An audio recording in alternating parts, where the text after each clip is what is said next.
Je voudrais rebondir sur ce que Origine a dit là. Parce que, bon, quand on sort un peu le texte qui dit que toute écriture est inspirée de Dieu, automatiquement, hein, vous nous sortez Luc 1 en même temps. Vous nous dites que comme Luc a fait des recherches, ça veut dire que c'est pas inspiré, c'est-à-dire c'est de son propre chef. Moi, je vais vous lire un passage de 1 Pierre 1 à partir du chapitre 10. Les prophètes qui ont prophétisé touchant la grâce qui vous était réservée ont fait de ce salut l'objet de leurs recherches et de leurs investigations, voulant sonder l'époque et les circonstances marquées par l'Esprit de Christ qui était en eux et qui attestait d'avance les souffrances de Christ et la gloire dont elles seraient suivies. Donc, le livre ici, là, le verset ici nous dit clairement que les prophètes, là, ayant entendu ce qui allait venir, là, ils ont décidé de faire de ce salut-là des recherches, des investigations. Donc, c'est pas parce que quelqu'un s'y lève pour aller faire des investigations qu'il n'est pas inspiré de Dieu. C'est pas parce que quelqu'un s'en va collecter des témoignages qu'il n'est pas inspiré de Dieu. Faut pas confondre L'inspiration, je viens.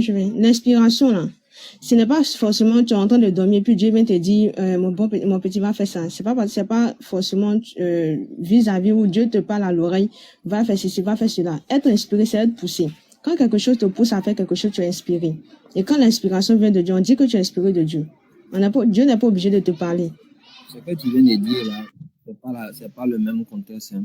Tu parles des prophètes là. Les prophètes là, ce sont des gens qui reçoivent des révélations de la part de Dieu. Non, on te parle de Luc là. Est-ce que Luc était un prophète? Bon, Luc là, il est dit clairement qu'il a simplement fait des recherches. Il a fait des recherches pas parce que Dieu l'a inspiré, mais parce que les hommes l'ont inspiré. Il a vu les gens en train d'écrire et lui aussi, il lui a semblé bon, lui aussi. Pourquoi tout le monde est en train d'écrire? Moi aussi, je vais écrire. Parce que les gens écrivaient, alors lui, il a décidé d'écrire. Il n'a pas dit que Dieu m'a inspiré d'écrire. Non, il dit parce qu'il a vu les gens, ce sont les gens qui l'ont inspiré. Ce sont les hommes qui l'ont inspiré. Comme tu peux voir, par exemple, tu peux voir quelqu'un qui s'habille bien et tu décides de t'habiller bien et tu t'habilles comme la personne. La personne a influencé sur son style vestimentaire. Il a vu, ce sont les gens qui l'ont influencé. Il a vu les gens en train de faire et lui aussi il a fait. Ce n'est pas le cas des prophètes, il ne faut pas mélanger. Alors quand vous dites que toute écriture est inspirée de Dieu, quand j'entends ça, c'est pour ça que je vous demande toujours si toute écriture est inspirée de Dieu.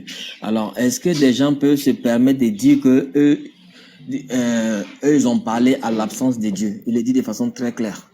J'ai parlé à l'absence de Dieu. C'est-à-dire que ce que je suis en train de vous dire là, ça c'est moi-même. Dieu ne m'a pas révélé cela. Est-ce que les gens peuvent te dire ça? Alors, si les gens t'ont dit ça là, ont-ils menti ou bien ont-ils dit la vérité? Moi, c'est la question que je voulais te poser. Est-ce que quand quelqu'un dit que j'ai parlé à l'absence de Dieu, ça veut dire que c'est pas Dieu qui m'a révélé cela, c'est moi-même qui décide de vous dire ça. Est-ce que la personne a menti? Est-ce qu'elle a menti ou bien elle a dit la vérité? Mais en plus, je voulais rajouter à ce qu'il a dit Sanogodor, c'est qu'en fait, justement, quand on lisait Luc, on avait pris Luc 1, surtout les premiers versets. Je vis quelqu'un qui s'appelle, je sais pas, il s'appelle Ahmed. Et Ahmed, il m'a dit que maintenant, les dragons bleus, c'est le Dieu. Et donc, c'est lui le messager et c'est lui qui doit suivre. Et donc, moi, je commence à dire ces messages à tout le monde. Et ensuite, après des siècles et des années, on va former la Bible. C'est ça qu'il a dit, Luc. Luc, il n'a pas parlé des paroles dédiées, du je sais pas quoi. Il a dit, c'est que des témoins oculaires nous ont dit. Donc, on voit quelqu'un ici qui est avec les versets que eux-mêmes, les chrétiens nous ont donnés, qu'on parle justement des choses qui ont été dites par des chrétiens. C'est simple. Vous pouvez mettre Franck en grand, s'il vous plaît? Non, c'est trop long. On va te mettre en grand. Ok, après. Là, quand c'est comme ça, on ne voit pas. C'est possible de mettre Franck en grand, s'il vous plaît? Le document, c'est quoi? Que le nom de quoi? Non, il va nous faire savoir. On va savoir ça tout à l'heure. D'accord. C'est la sœur Khadija qui peut faire, mais je ne la vois pas. Non, chez nous ici, là, les gens sont en mode fantôme, mais ils peuvent travailler dans l'ombre. C'est ce que j'ai dit. J'ai dit, celle qui peut faire ça, là, il n'est pas là. Ah, d'accord, oui. Non, c'est quoi? Et puis ça parle de quoi? Dis-nous seulement. Ouais. Ok. Il n'y a pas de souci. Donc, je reviens dessus. C'est un document conciliaire. C'est un Quoi? document conciliaire qui Écrit date quand? depuis Vatican II. Voilà. C'est une compilation. Il y a 16 documents, je crois. Et ça traite de la question de la révélation divine, parole de Dieu. Et ça aborde la question de la Bible. Pourquoi c'est écrit, comment c'est écrit, et de quoi ça parle, comment on doit lire la Bible, et à quoi se référer pour lire la Bible. C'est un document qui traite en général de la question biblique, en fait.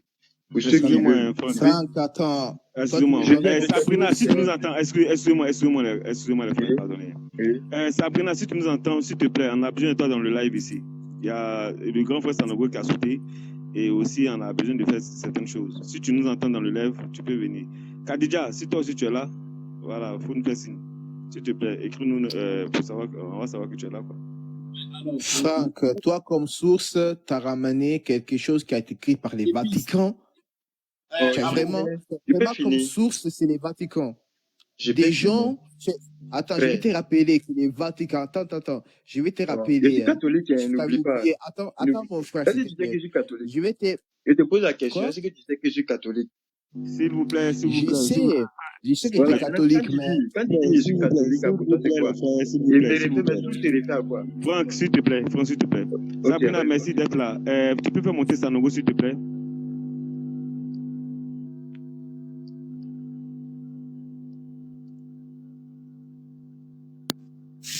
Je suis là. Excusez-moi. Oui, tu es là, oui, ça va. Faut te muter, je viens. Faut te muter d'abord. D'accord. Les gars, il me reste 20 minutes là. Donc. D'accord, tu vas aller rapidement, tu vas partir. Avec, et puis, c'était là. C'est là. Toi, le verset que tu as envoyé là, on a déjà récité. Attendez, je vais vous donner un autre verset, s'il vous plaît. Ah bon? On vient d'abord. On vient. C'est là, calme-toi. Il y a Franck qui est là. Franck doit partir. C'est là. Faut te calmer. Mute-toi d'abord. Il y a Franck qui est là. Il n'a pas aussi. Bon, d'accord, il va causer avec Reka, mais Franck est là, oui. Franck est là il y a longtemps. Sabrina, s'il te plaît, il y a Sanogo, voilà, grand frère Sanogo qui est en bas. Tu peux le faire monter. On va continuer. Ok, Franck, tu avais commencé à exposer là. Vas-y. Oui, je disais que d'abord, ils sont en train de dire quelque chose qui concerne mon église. Nous, on a l'église, la Bible se lit pas d'un seul coup. C'est-à-dire, tu prends comme on fait les bons, je critique pas. Hein. Mais c'est nous, notre, comme on appelle, notre théologie. Pour nous, la Bible est une parole de Dieu où les gens écrivent, ce sont les gens qui ont témoigné. Ceux qui ont écrit, ils ont laissé des traces traditionnelles. Donc, pour comprendre la Bible, il y a trois magistères. Il y a la tradition, il y a la Bible. D'abord, l'écriture est le premier magistère. Il y a la tradition qui est le deuxième et il y a le magistère. Le magistère concerne les évêques, le pape. Et quand ces trois sont réunis, c'est en fonction de ça qu'on peut interpréter la Bible, en fait. Donc, dans ce sens-là, ils ont écrit un document englobant, un document qui traite du sujet, en fait. Et en tant que catholique, on prend la Bible comme une révélation divine. Et cette révélation divine est inspirée par les hommes. C'est vrai que les hommes, par écrit, par leur, comme on appelle, les forces et les faiblesses, ils ont écrit. Mais en même temps qu'ils ont écrit, comme ça concerne Dieu, Dieu la sanctifie dans cet ordre, en fait. Et si on prend le document, je résume juste le document. Si tu prends le document, ça traite vraiment de la question du début jusqu'à la fin, en fait. Et comment il faut jeter un regard, pardon à moi, s'il te plaît. Comment il faut jeter un regard dans la Bible. C'est dans ce sens-là que je vous présente le texte. Pour ceux qui veulent, j'ai déjà donné le nom en commentaire, c'est Deo Verbum.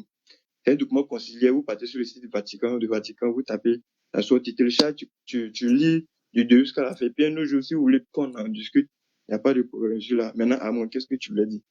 Moi, je voulais dire plusieurs choses. Déjà, quand on parle du catholique et tout, déjà, vous croyez qu'il y a quand même, il y a un seul Dieu et tout, que la plupart de vous adorent des statues, adorent les papes. C'est notre quand débat. même, attends, j'ai pas fini, Franck. Attends, j'ai pas fini. T'as vu, Mais là, tu vois, c'est notre débat, on parle de la Bible. Mais attends, j'ai pas débat fini. Là, ouais, c'est écrit sur le panel. Débat dont le thème est comment être sûr de l'authenticité de la Bible.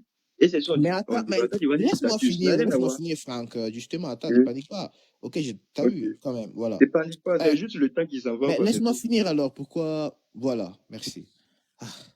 Donc, je disais que prendre comme source les Vaticans pour essayer quand même de justifier ce que quand même on trouve dans la Bible, moi je pense que c'est quand même quelque chose de malhonnête, tu vois. Pour tout, c'est quand même que tout ce que le Vatican quand même a fait dans toute son histoire depuis le début, déjà, tu vois. hein, ça coûtait toutes les guerres quand même qu'a fait les Vatican. Parce que je te rappelais quand même que les Vatican, depuis l'Antiquité et tout, avaient un certain pouvoir. Et déjà, son premier idéal, déjà si on parle du Vatican en général, c'était juste d'utiliser la Bible pour quand même avoir une sorte de pouvoir sur tout le monde. Et attends, ça c'est la première partie. Et deuxième chose, vu que quand même maintenant, bah, on ne peut pas lire, je passe ton document parce que là, Madame Sabrina n'est pas là. Moi, j'aurais juste te poser une question, Tu vu peux que tu as parlé télécharger, du c'est gratuit. Tu Vatican, peux télécharger. vu que tu as parlé du Vatican, donc des choses comme ça. Le problème, c'est quoi? Comment t'expliques que les Vaticans, pendant l'esclavage, a justifié en fait ces actes et les faits que c'était eux-mêmes, parce que je ne sais pas si tu le sais, mais les Vaticans, quand même, a payé beaucoup des navires des Noirs qui sont passés ici par la France et vers les Amériques pendant la traite atlantique. Donc, comment t'expliques que les Vaticans a réussi à sortir des versets, parce que quand même, tu vois, je vais les ressortir encore même. Comment t'expliques que les Vaticans et aussi les papes ont justifié l'esclavage et cette sorte de traître Bon, en disant que c'est un autre c'était sujet, écrit ça. dans la Bible? Ok, je réponds en deux phases. J'ai compris Eugène. Je sais qu'il est passé à côté, mais tu réponds en deux phases. La question d'abord, je te C'est un réponds autre sur sujet. la question du. Oui, je viens. Sur la question de l'esclavage. Je parle de l'esclavage, même sur le pardon que le pape Jean-Paul II a dit. J'ai oublié l'année, mais tu tapes l'excuse de Jean-Paul II concernant, comme on appelle, les méfaits dans l'église. Tu prends, tu tapes l'excuse de Jean-Paul II quand il était pape. Tu trouveras, et puis on revient dessus après. Mais c'est pas le sujet. Je reviens sur le sujet de l'écriture. Je pense que l'écriture a été écrite plusieurs années avant Jésus-Christ. Et l'idée de l'église, c'est quoi? Il y a eu combien d'années? D'abord, Jésus a vécu 33 ans. Et il a eu 3 ans de ministère. Pendant ce temps, la personne a écrit sur lui. Et après sa mort, 50 ans après, Paul écrit. Donc, pendant ces années-là, les 50 années passées, plus le temps de Jésus, il y a eu un moment de transmission orale. Et cette transmission orale, nous, dans l'église, on appelle ça, comme on appelle la tradition. Et cette transmission orale a été donnée par ceux qui étaient proches de Jésus, de comment on appelle de Jésus, les apôtres. Si tu prends dans les premières années, dans les premiers moments de l'église, il prend Tite, il prend comment on appelle, Irénée, il prend Polycarpe, je prends Clément, je prends Lin, il prend Clé. Ils font partie de cette tradition, en fait. Ils ont transmis, comme eux, ils étaient bien érudits, ce qu'ils ont reçu auprès des apôtres, que ce soit ce qu'on a mis par écrit dans la Bible, et c'est que eux, ils ont vécu avec les apôtres, tu l'as écrit. Si tu veux, le que tu vas au Vatican, comme tu dis, on ne peut pas là. Tu viens, moi, mais je vais t'accompagner au Vatican. On rentre dans la bibliothèque du Vatican, tout ce que tu veux comme document, je te le donne, il n'y a pas de problème. Franck, Maintenant, je viens. Oui, Origine. non, bon, comme tu n'as pas fini, on va conclure comme tu t'en vas. Maintenant, c'est pourquoi je dis, comme tout n'a pas été écrit, même, il n'y a pas les gens l'écrit quelque part, que on n'a pas, il est pas dit. Ça marche, ça marche. Oui, vas-y, finis. Je continue ou, comme il est pas dit, je pense que ça vaut plus la peine. Non, continue. Ok. Et ben, les gens l'ont écrit que si on voulait écrire tout dans la Bible pourrait, si on voulait tout mettre par écrit, la Bible, bon, il n'y a pas de la Bible, mais on ne pourra pas tout contenir. Le monde ne pourra pas tout contenir. Mais ce que je veux savoir, non, tout n'a pas, je termine là. Jésus en partant, il a dit qu'il a plein de choses à nous dire, mais on ne peut pas les contenir maintenant. Tu comprends? Mais pour dire que non, on n'a pas tout écrit. Le monde ne peut pas les contenir. Oui, maintenant, le monde ne peut pas le contenir maintenant parce qu'il y a tellement de choses à dire, n'est-ce pas? C'est ça, c'est ce que ça veut dire. Je n'ai pas dit autre chose. Voilà, mais il n'a pas dit que non, tout n'est pas écrit dans la Bible parce que la Bible ne peut pas tout contenir. Non, non. Ça dit tout ce qui était nécessaire pour la Bible, c'est ce qu'on suppose qu'ils ont mis dans la Bible. Parce que s'il y a des propos de Dieu qui sont vraiment des choses comme ça importantes, je ne vois pas pourquoi est-ce qu'ils vont jeter ça pour dire que non, bon, on va expliquer ça après parce que ça met dans la Bible, ça va trop peu de nous. J'explique pourquoi c'est comme ça. Voilà, ne dis pas que tout n'est pas écrit dans la Bible parce que la Bible ne peut pas tout contenir. Non, ce n'est pas ce qui a été dit. Non, je suis d'accord. Voilà, donc tu vas retirer ça. Tu vas retirer ça. Ne dis pas que tout n'est pas écrit. C'est essentiel, même si on veut. Voilà, il faut retirer ça. Je viens. C'est mon explication, s'il te plaît. Je vais dire, même si on veut pas là, tout ce que Jésus a fait de A jusqu'à Z, là, on ne peut pas contenir ça dans un livre. Ça, c'est pas possible. D'accord, mais je veux que tu retires ça d'abord. Depuis son enfance. Pourquoi il va rectifier? C'est mon dit, en fait. Puisque je me suis pas trompé. Non, mais c'est pas ce qu'il a dit. Non, je ne me suis pas trompé. Si tu veux, tu me donnes le Si, passage, on lit ensemble. Donc, on dit bim, m'appelle, non, le mot. Merci. Qu'est-ce que je disais là? Oui. Ce qui est sûr, nous on sait que le pape là, il est au-dessus de la Bible. Il est au-dessus des lois de Dieu. Parce que aujourd'hui, vous, ce que vous écoutez, c'est le comment ils appellent ça, le papa, comment vous appelez ça même? C'est pas le pastorat, comment ils appellent ça là, mais déjà. Alors, ce sont les lois. Voilà, bon, je sais pas si vous appelez ça comme ça. En fait, Ce sont les lois. J'ai pas fini. Ce sont les lois et prescriptions. Voilà, ce sont les lois. Je n'ai pas fini. J'ai dit, vous, ce sont les lois et les prescriptions du pape que vous écoutez. Alors que aujourd'hui, dans la Bible, nous disons que les paroles de Jésus, même si les paroles ont été restreintes, rien que les paroles de Jésus suffisent à quelqu'un pour faire une adoration au Dieu suprême, le Dieu que Jésus a prêché là.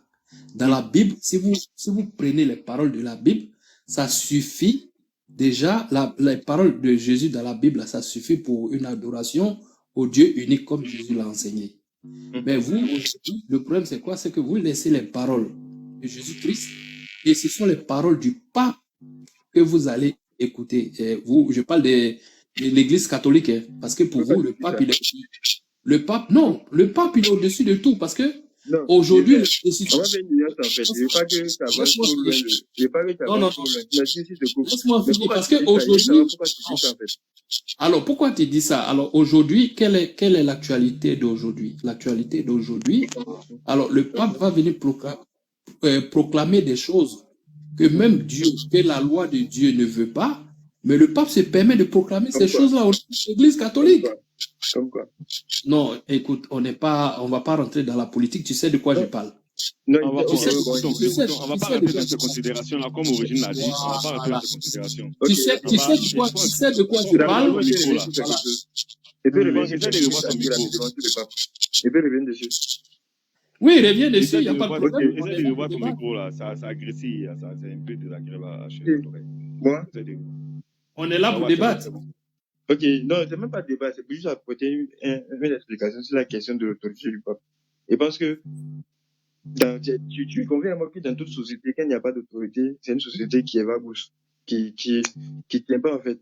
Tu conviens à moi ou tu conviens pas à moi? Toute société, quelle soit une religion qui n'a pas d'autorité, cette société-là. Je suis d'accord avec toi. Ok, maintenant, l'autorité du pape chez nous. Il faut toujours à la tête de quelque chose. Mais c'est pas forcément des bonnes. C'est pas forcément que... Oui, vas-y, finis, je vais te répondre. Donc, Origine, tu avais posé une question simple. Hein. Est-ce que le pape est au-dessus de la Bible? Je viens, ils sont très expliqués, c'est pourquoi je pose la question. Mais dans l'Église catholique, parce que nous, on suit la tradition, dans le sens où la première personne qui a eu l'autorité au nom de Jésus-Christ, c'est Pierre. Si on prend Matthieu 16, pardon, 13 à 21. Et cette autorité se transmet en fait de génération en génération aux pasteurs qui sont les pasteurs de l'Église. Et ça a commencé, pour ceux qui connaissent vraiment l'histoire de l'Église, on a Pierre qui transmet, il y a les premiers qui étaient vraiment proches des apôtres. Il y avait Clé, il y avait comment on appelle Clément. Donc ils ont transmis et ils ont transmis au fur et à mesure. Attends, réclame aussi quelque chose là. Benabé, est-ce que son écrit à quelque chose comme ça a été rejeté ou bien c'est Oui, c'est ça. Benabé. Barnabé, il a des apocryphes, il n'a pas un écrit. On considère ça comme apocryphe. C'est considéré, mais ça n'a pas le même poids que ce qui est catholique. C'est considéré ou pas? Parce que le même pas. C'est considéré comme apocryphe. C'est pas du tout c'est rejeté. C'est un écrit apocryphe. Ça relate de l'histoire, mais on dit pour des besoins de foi, c'est pas nécessaire. C'est qu'on dit apocryphe. C'est pas que l'Église rejette. Même ici où on étudie là, on lit tous ces livres là, mais c'est pas canonique. C'est pas pour des mesures de foi. C'est dans votre Bible là. Je te dis là, qu'on appelle quelque chose canonique, c'est une mesure. En fait, est-ce que ça fait partie de la Bible catholique? Je t'explique maintenant apocryphe. Peut-être qu'on ne comprend pas les concepts. Apocryphe veut dire quoi? Je connais, je sais ça, mais je demande, est-ce que ça fait partie non, toi tu connais, les gens nous suivent. Ils ne comprennent pas. C'est pourquoi ils sont très parlés. Toi, tu sais. Mais les gens nous suivent. Moi, je ne parle pas pour toi seulement. Je sais que vous ici, vous lisez beaucoup. Mais si on discute, il y a des documents. Peut-être que vous avez plus lu que moi-même. Voilà. Maintenant, il parle de ceux qui nous suivent, qui peut-être n'ont aucune connaissance sur la chose. Quand on parle d'apocryphe, c'est vague. Ça n'a pas de sens en fait. Moi, je suis en train d'expliquer le fait que l'apocryphe dit, c'est un écrit d'un apôtre. Mais quand on analyse, on se dit, pour un besoin de foi, c'est pas nécessaire. Et j'explique. Par exemple, si tu vas vous dire, Jésus allait, je m'excuse, hein, je t'aime, on est sur TikTok, Jésus allait chier, il allait manger, il allait boire, ça n'a pas de sens. Ça nourrit quelle foi? On prend les éléments clés et qu'on prend les textes comme les textes de Pierre, de Marc, de Matthieu, on voit que c'est concis et ça règle pour la foi. Donc, pour des raisons de foi, on sélectionne. Ah, ça, c'est bon pour des raisons de foi. Mais, aller voir Jésus, il allait peut-être au WC, il a chevauché. Non, mais si tu peux dire ça, moi, je vais te ramener à Proverbe 7. Hein. C'est grave. Non, mais c'est pas que c'est grave. C'est clair, même pour les chrétiens, ils savent. Proverbe là? Non, c'est pas une question de proverbe. Proverbe, ça, c'est l'Ancien Testament, le Nouveau Testament. Mon ami. L'Ancien Testament, ils n'ont jamais. Dans l'Ancien Testament, ils n'ont jamais sélectionné. Dans l'Ancien Testament, le livre de l'Ancien Testament a été pris tel que. Ah, c'est une question de sélection, d'accord, ok, vas-y, ok. Quand on dit droit, quand on dit un livre canonique, ça veut dire quoi? Je te pose la question. Comme tu vas me laisser parler. Non, je te pose la question. Depuis, tu vas me laisser parler. Quand on dit un livre canonique. Non, moi, je pose des questions. Je pose des questions pour savoir. Moi, je parle du Nouveau Testament. Tu vas dans l'Ancien Testament. Je dis, dans le Nouveau Testament. C'est pas qu'on rejette. Si tu veux, le lieu que tu viens, peut-être, tu vas au Vatican, tu demandes, ils vont te donner. L'Église n'a pas peur de montrer les apocryphes. Ils n'ont pas peur. Mais pour des raisons de foi, c'est pas nécessaire. Voici les livres qui sont nécessaires pour la foi. Et quand tu prends la Bible, tout ce que tu prends dans la Bible, c'est les choses qui ont jugé bon pour la foi. Maintenant, si tu veux peut-être connaître en profondeur, si tu vois, mais il y a des commentaires sur les apocryphes.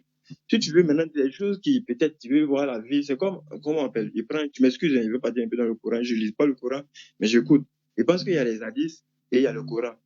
Maintenant, c'est pas tout ce qui est dans les hadiths qui sont dans le Coran, pas tout ce qui est dans le Coran qui sont dans les hadiths. Si je me trompe, tu me dis. Attention, tu te trompes grave. Voilà. Si je me trompe, tu me dis. Mais je pense que grave. Les hadiths sont là. En fait, je te dis quelque chose. Explique-moi alors, explique-moi. Il n'y a pas un hadith. Le Coran n'est pas complété par les hadiths. C'est le Coran même qui explique les hadiths s'ils sont vraiment authentiques.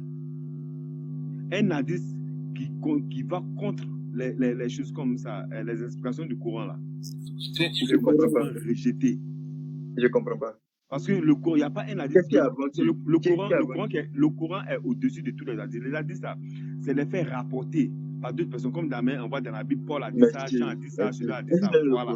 Mais ça n'a rien à voir. Écoute, ça n'a rien à voir, hein, ça n'a aucune chose comme ça, autorité sur le Coran. Tu comprends, non? D'accord. S'il n'y avait pas d'hadith, ça n'avait pas à avoir une répercussion sur la foi du musulman. Tu comprends? Parce que dans le Coran, déjà, on a tout pour être en tout cas, on a tout ce qui est nécessaire pour un musulman de pouvoir partager sa foi. Les hadiths là, tu réponds à ma question. Tu réponds à ma question. J'ai essayé de t'expliquer depuis là, et tu l'as résolu. Je vais dire, ce qui est écrit dans le Coran, quand tu m'as dit tout à l'heure, c'est comment on appelle, c'est qui ont vécu comment on appelle, c'est pas ce qui est écrit dans le Coran, rectifie ça encore. Non, je suis pas ton ennemi. Si je me suis trompé, non, je dis rectifie. Ok, c'est pas une histoire d'ennemi, c'était pas l'ennemi, il dit rectifie. Bon, je rectifie. Je dis, qu'est-ce que tu as dit? Qu'est-ce que tu as dit? Il s'est fait rapporter. Franck, oui. Non, je termine avec je vais t'expliquer le Coran. En fait, le Coran, là, c'est un livre. Le Coran, c'est un livre qui a été révélé. Oh, les hadiths, ce sont des témoignages. Donc, on ne peut pas, voilà. Donc, les témoignages là ne peuvent pas contredire le livre qui a été révélé. S'il y a une contradiction entre le Coran et puis un hadith, tout de suite, il est rejeté. Nous, on ne prend pas. Voilà comment ça fonctionne. Ok, bon, merci. Voilà. Il fait cette logique-là, en fait. C'est pourquoi il revenait dessus. Logiquement, si un hadith contredit le Coran, logiquement, vous ne considérez pas, n'est-ce pas? C'est ça, non? Bien compris. Oui. Maintenant, tu as dit quelque chose. Tu as dit que le Nouveau Testament, il y a des livres qui ont été sélectionnés. Oui, vas-y. Si tu veux, tu peux enregistrer. Non, moi, je suis pas malhonnête. Hein. S'il veut t'enregistrer, tu dis en même temps que je vais t'enregistrer. Ok, désolé alors. Mais je termine, s'il te plaît. Qu'est-ce que je disais? Coupez-moi, Isabelle, coupez-moi. Je t'ai dit, c'était même si la voix tu dis d'enregistrer. Tu as dit que non, il y a des écrits qui ont été sélectionnés. C'est là-bas que tu étais. Non, tu m'as posé la question de savoir pourquoi on a mis de côté le livre Barnabas. Et si tu ta logique, de la même manière, telle que les hadiths sont pour le Coran, de la même manière que les apocryphes sont pour la Bible, en fait. Pour répondre plus facilement à la chose. Voilà, pour résumer la chose, c'est dans ce sens-là. Ouais, je pense que mon temps est arrivé. Je vous remercie d'avoir discuté. Nous, on n'a rien, nous musulmans, nous, on n'a rien contre le fait que vous ayez rejeté d'autres livres et que vous avez canonné d'autres. On n'a pas rejeté, on a conservé. Oui, j'ai compris. On a considéré que ce n'est pas dans la Bible. Voilà. J'ai dit, quand tu prends des enfants pour aller faire la fête et puis que tu laisses d'autres enfants, tu ne les prends pas, ça veut dire quoi? Ça veut dire que tu ne veux pas d'eux. Pourquoi tu fais des tris? Au lieu de prendre tous les enfants pour aller faire la fête, tu prends d'autres et tu laisses d'autres. Ça veut dire ceux-là, tu les as rejetés. On est d'accord? Parce que c'est livre apocryphe là. J'ai dit, c'est livre. Non, ils prennent un cas, Barnabas peut-être écrit. Tu dis quoi? Je n'ai pas bien compris. Il y a du bruit là. C'est Reka qui fait du bruit. Reka, tu peux fermer ton micro? Je prends un cas. On prend quelqu'un qui... Tout à l'heure, on a convenu que la Bible, c'est quelque chose qui a été écrit par les hommes, n'est-ce pas? D'accord. Est-ce qu'on convient qu'il y a les bons... Il y a des personnes qui ne savent pas écrire du tout même?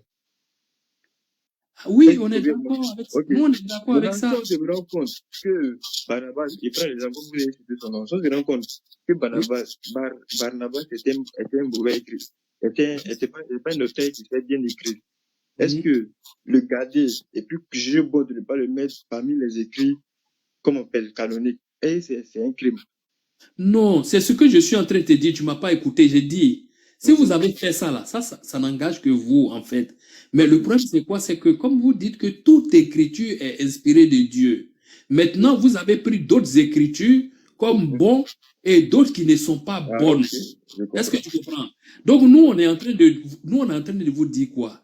Alors, est-ce que Dieu là, Dieu vous a dit que voilà 1, 2, 3 c'est bon et puis les 4 autres là sont pas bons? C'est ce que nous vous disons. Sinon nous on n'a pas de problème. Mais le problème même c'est la Bible elle-même. Est-ce que tu comprends? Le problème c'est la Bible elle-même. Alors pourquoi j'ai dit c'est la Bible elle-même? On va commencer déjà même par la Torah. Alors, Dieu va... Vite fait. Oui, j'ai compris. Vite fait. Alors, déjà même à la base, la Torah, là, quand Dieu va faire la révélation à Moïse, là, c'est révélation, c'est pas livre, parce que certains de vos frères pensent que c'est des livres physiques comme ça qui sont quittés au ciel pour descendre. Voilà pourquoi ils nous demandent, montrez-nous la Torah que Dieu a envoyée à Moïse. Non, c'est pas des livres, c'est des révélations. Moïse qui va avoir la révélation et qui va donner les enseignements aux scribes, et les scribes maintenant vont traduire ça. Ok? Quand les scribes maintenant, eux, ils vont écrire là, ils vont écrire selon leur volonté.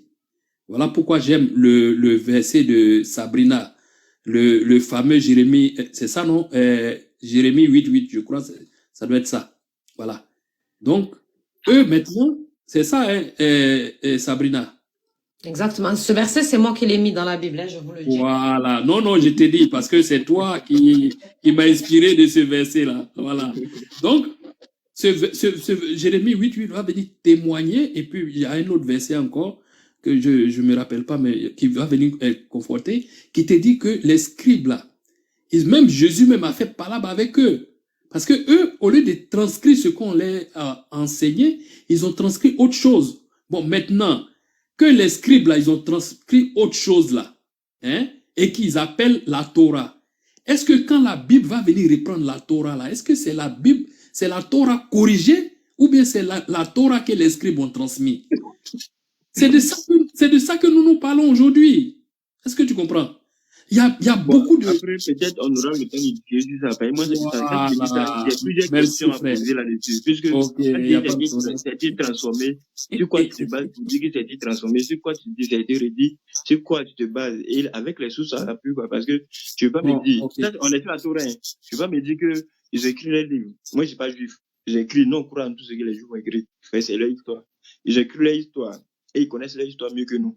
Même si, ils ne savent pas qu'on a fait Jésus comme fils de Dieu. Mais c'est leur histoire. Sur quoi on se base pour dire, c'est que les Juifs ont écrit un faux, en fait. Sur quoi on les juge, en fait, on les pèse.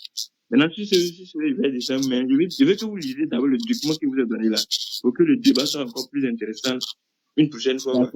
On va lire ton document et puis la prochaine fois, si tu viens, on va en débattre. Il n'y a pas de problème. Oui, c'est ça. T'inquiète pas. Merci à vous. Sinon, nous, on a un pied si caillou, hein. Faut pas croire. Le pied nous, les musulmans, quand on parle, on a pied si caillou jusqu'à dépasser. Oui. J'ai terminé par ça. En fait, le problème, c'est que de la même manière, tu penses que tu as ton pied sur le caillou là. C'est de la même manière, chez nous, de notre côté, on pense qu'on a les pieds sur le caillou.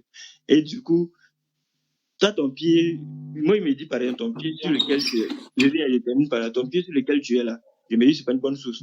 De la même manière que je te dis ça, c'est la même pensée que tu as à mon égard, en fait. Donc, du coup, on va sur un terrain qui est un peu gauche, quoi. Quand je parle, il me dit, donc, ta source n'est pas exacte. Et de la même manière que je dis que la source n'est pas exacte chez nous, là. Odi, non, pas continuer. Il me reste juste une minute. Ok, non, c'est bon. Donc, on se dit la prochaine, si Dieu le veut. Voilà, dans la santé, et puis maintenant dans la bonne chose comme ça. Voilà. Merci à toi. Mais dis-toi que nous, on a un caillou, mais vous avez un caillou sur votre tête, c'est ça le problème. Rika. Allez, à vous. On reste en communion de fraternité. Salam alaikum wa rahmatullah. J'espère que vous allez bien. Les soldats. Mabel. Rika. Elle a fini de faire la salade. Mabel Rika. Ma belle-sœur n'est pas là, d'accord. Arc-en-ciel, bonsoir. Bonsoir. Comment allez-vous? Ouais, ça va, j'étais en train de vous écouter là, et puis bon. Ça me faisait sourire. Ouais, ça me faisait un peu sourire parce que je me disais, tu sais, c'est un peu comme quelqu'un qui est en train de te décrire ta maison, alors qu'il n'est jamais rentré dedans. Justement, et puis pendant que tu es à la maison, il dit, ah, tu as une porte à droite. C'est quelqu'un qui n'est jamais rentré chez toi, il te décrit ta maison, tu as une porte à droite, tu as une porte à gauche, alors qu'il n'y a pas de porte à droite, il n'y a pas de porte à gauche. Okay, donc, ce que je voulais dire, oui, je voulais vous dire, prenez le temps, vous savez aujourd'hui, moi c'est ce que j'aime dire souvent quand je monte sur des lives musulmans, c'est vrai qu'on est dans le débat, et souvent on est dans des échanges, je préfère dire échanges, mais il est important que ceux qui veulent changer, il est important que vous preniez le temps d'étudier surtout les sujets sur lesquels vous voulez parler. Parce qu'aujourd'hui, comme ça, je peux vouloir parler de mécanique quantique. Je n'ai aucune notion de mécanique quantique. Quelqu'un m'en a parlé. Donc, je me jette dans un débat, je me défends. Et celui qui connaît, il se rend compte, il me dit, mais le gars là me dit quoi? Vous voyez, c'est un peu ça. Essayez de vous renseigner sur la Bible. Mais qu'est-ce qu'on a dit? Je parle de façon littérale. Hein. Non, laisse le discours. Hein. J'étais en bas. Essayez de vous renseigner. Je viens. Qu'est-ce qu'on a dit? Quelle description on a fait de ta maison qui n'a pas été juste, qui n'a pas été ça? Qu'est-ce qu'on a dit? J'étais en bas, tu nous as écouté, tout ça. Maintenant, qu'est-ce que tu reproches à tout ce qu'on a dit en haut ici? Ok, bon, laisse-moi finir mes propos quand même. Laisse-moi terminer ce que j'ai commencé. Parce qu'aujourd'hui, c'est ce que je dis. Regarde, Oustaz Kamara, il fait des efforts pour faire des études. Même si souvent son approche n'est pas trop ça, mais tu sens au moins que c'est quelqu'un qui a pris le temps d'aller lire, d'aller étudier, d'aller lire des choses. Vous comprenez? Non? Moi, c'est ce que je vous demande. La Bible, il y a des spécialistes qui ne sont même pas chrétiens. Il y a les plus grands spécialistes de la Bible, on les connaît. Ils ne sont même pas chrétiens. Donc, prenez le temps d'aller lire. Sachez ce que c'est que le canon. Sachez ce que c'est que la Bible. Pourquoi? Toutes ces questions-là, aujourd'hui, la connaissance, elle est disponible. Mais celui qui ignore aujourd'hui, là, c'est sa faute. Donc, celui qui est ignorant aujourd'hui, c'est que vraiment, c'est parce qu'il est paresseux. C'est ce que je voulais vous dire. Donc, prenez le temps d'étudier. Là, comme ça, là, qu'on va essayer d'échanger là. on peut trouver des palliatifs. Tu peux dire quelque chose, mais c'est vérifiable. Ou bien de façon logique, ou bien de la manière que tu as étudié, là, c'est comme ça, tu as compris. Et puis, on peut t'expliquer. Mais quand tu n'as pas étudié du tout, et puis tu te mets à faire des conjectures, à donner ton opinion sur des choses où des gens m'ont déjà donné leur opinion, je dis pas, c'est grave, quoi. Je reviens encore à la charge. Qu'est-ce qu'on a dit qui te fait dire qu'on n'a pas étudié, on n'a aucune connaissance, et puis on s'est prononcé là-dessus? Parle-nous. Toi qui as étudié, là. Okay, moi, je ne vous ai pas trop. D'abord, je donne mon opinion. Toi qui as étudié, là. Maintenant, étale-toi. Nous, on n'est pas mort. Toi, tu n'es pas mort. Étale-toi. Et puis, on va voir, toi, tes études, là où ça t'a amené, et nous aussi, ce que nos petites études que tu dis, là, on va voir où on va aller. Vas-y. Annonce-toi, s'il te plaît. Bon, d'abord, la première chose que je voulais vous dire, c'est quoi? Comme je l'ai dit, prenez le temps d'étudier. Maintenant, moi, je vais vous demander ce que c'est que le canon. Comme vous êtes en train de parler du canon, le canon, c'est quoi? Le canon biblique, là, c'est quoi? Expliquez-moi. Qu'est-ce que le canon? Parce que vous avez parlé du canon tout à l'heure. Le canon biblique, là, c'est quoi? Écoute, tu sais, j'allais bien répondre à ta question, parce que ça, là, c'est quelque chose que je connais. Par la grâce de Dieu, je connais ça. Les tests, oui, donc il faut répondre. Les tests canoniques et autres, je connais ça. Mais comme moi, ce que j'ai étudié là, c'est plus bas que pour toi. Toi, le professeur, mets-toi devant tout le monde, devant la classe, et puis maintenant, enseigne-nous. Et puis maintenant, en fonction de ton enseignement là, on va apprendre. Vas-y.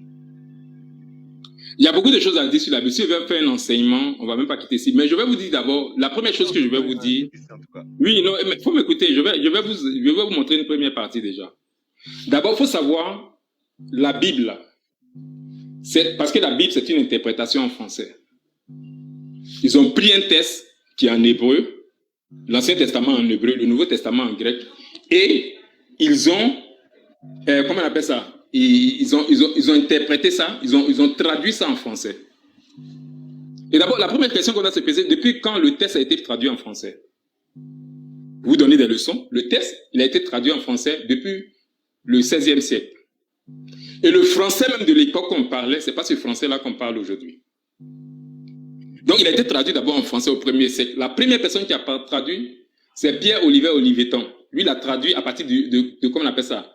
À partir de la version latine, qu'on appelle la Vulgate. Maintenant, 5 ans après, il y a une autre traduction. Lui, il a traduit à partir de ce qu'on appelle le texte massorétique. C'est-à-dire que le texte qui a été fait par le massorète. Qu'est-ce que c'est que le texte massorétique? Parce qu'aujourd'hui, quand on traduit là, le texte massorétique duquel il a traduit, c'est ce qu'on appelle faire une tradition diplomatique. Tu fais une traduction, c'est-à-dire que tu traduis textuellement ce que le texte rapporte de l'hébreu au français. Mais vous allez voir que l'autre là, lui, il a traduit selon la Vulgate. Il y a un qui a traduit selon le texte massorétique, alors que le texte massorétique, il respecte le canon du Tanakh. Voilà la divergence au niveau des chrétiens, des catholiques et puis des protestants. Parce qu'on sait qu'au XVIe siècle, d'abord, il y a eu cette phase du protestantisme, il y a eu la protestation avec Martin Luther. Donc celui qui traduit même, c'était Martin de Luther. C'est un ami de Luther, mais qui est français, Calvin. C'est un ami de Calvin, du moins, qui traduit cette partie-là en français. D'après, comment on appelle ça? Le Tanakh. Maintenant, aujourd'hui, les Bibles sont traduites à partir de quoi? Elles sont traduites à partir de la version qu'on appelle, comment on appelle ça? Le texte massorétique qu'on appelle le Codex de Léningrad. Le Codex de Léningrad, aujourd'hui, il est à Saint-Pétersbourg, en Suisse, mais c'est pas là-bas qu'il a été écrit. Le texte même a été écrit à Fustat, au Caire. Et à partir de maintenant, c'est depuis 1933 à peu près, tous les textes, la majorité des écrits bibliques sont traduits. Quand on traduit de l'hébreu, le texte qu'on utilise, c'est le texte massorétique qu'on appelle le Tanakh. Maintenant, quelqu'un va me demander le texte massorétique, c'est quoi? Parce que je sais que beaucoup d'entre vous ne savent pas ce que c'est que le texte massorétique. Pourquoi les gens ont choisi de maintenant la traduire en français à partir du texte massorétique? Beaucoup ne le savent pas. Parce que pour parler de quelqu'un, il faut connaître son histoire. Souvent, tu es au quartier, tu vois quelqu'un, non, la personne est mauvaise, mais quand tu t'approches de cette personne, tu vois qu'en réalité, tout ce que les gens sont en train de dire, c'est parce qu'ils ne connaissent pas la personne. Et c'est le problème qu'on a aujourd'hui. Donc, le texte massorétique, c'est quoi? Qu'est-ce que le texte massorétique? Le texte massorétique, D'abord, il a 4 caractéristiques, le texte lui-même. Attends, monsieur. Le premier caractéristique de ce texte-là, je suis en train de vous... Oui. Laisse-le. Vous m'avez demandé quelque chose, c'est ce que j'essaie de faire. Maintenant, si tu me coupes, je te donne la parole. Continue. Le test massorétique, c'est quoi? Le test massorétique, c'est le test qui a été vocalisé par les massorettes au 10e siècle. Qu'est-ce qui s'est passé en fait? Parce que quand on te parle de test massorétique, il a 4 caractères. D'abord, il y a le côté, c'est un alphabet. Parce que vous allez savoir que tous les tests qu'on écrit, ce n'est pas forcément des tests qui ont un alphabet. Tu prends par exemple les hiéroglyphes n'ont pas d'alphabet. Tu prends le test de, comment on appelle ça? Le test de, j'oublie le nom, le test des Sumériens. Ça n'a pas d'alphabet. Mais le test massorétique, c'était un test alphabétique d'abord. Parce qu'au début, lorsqu'on écrivait la Bible, il n'y avait pas de voyelles, c'était consonantique, un peu même comme l'arabe.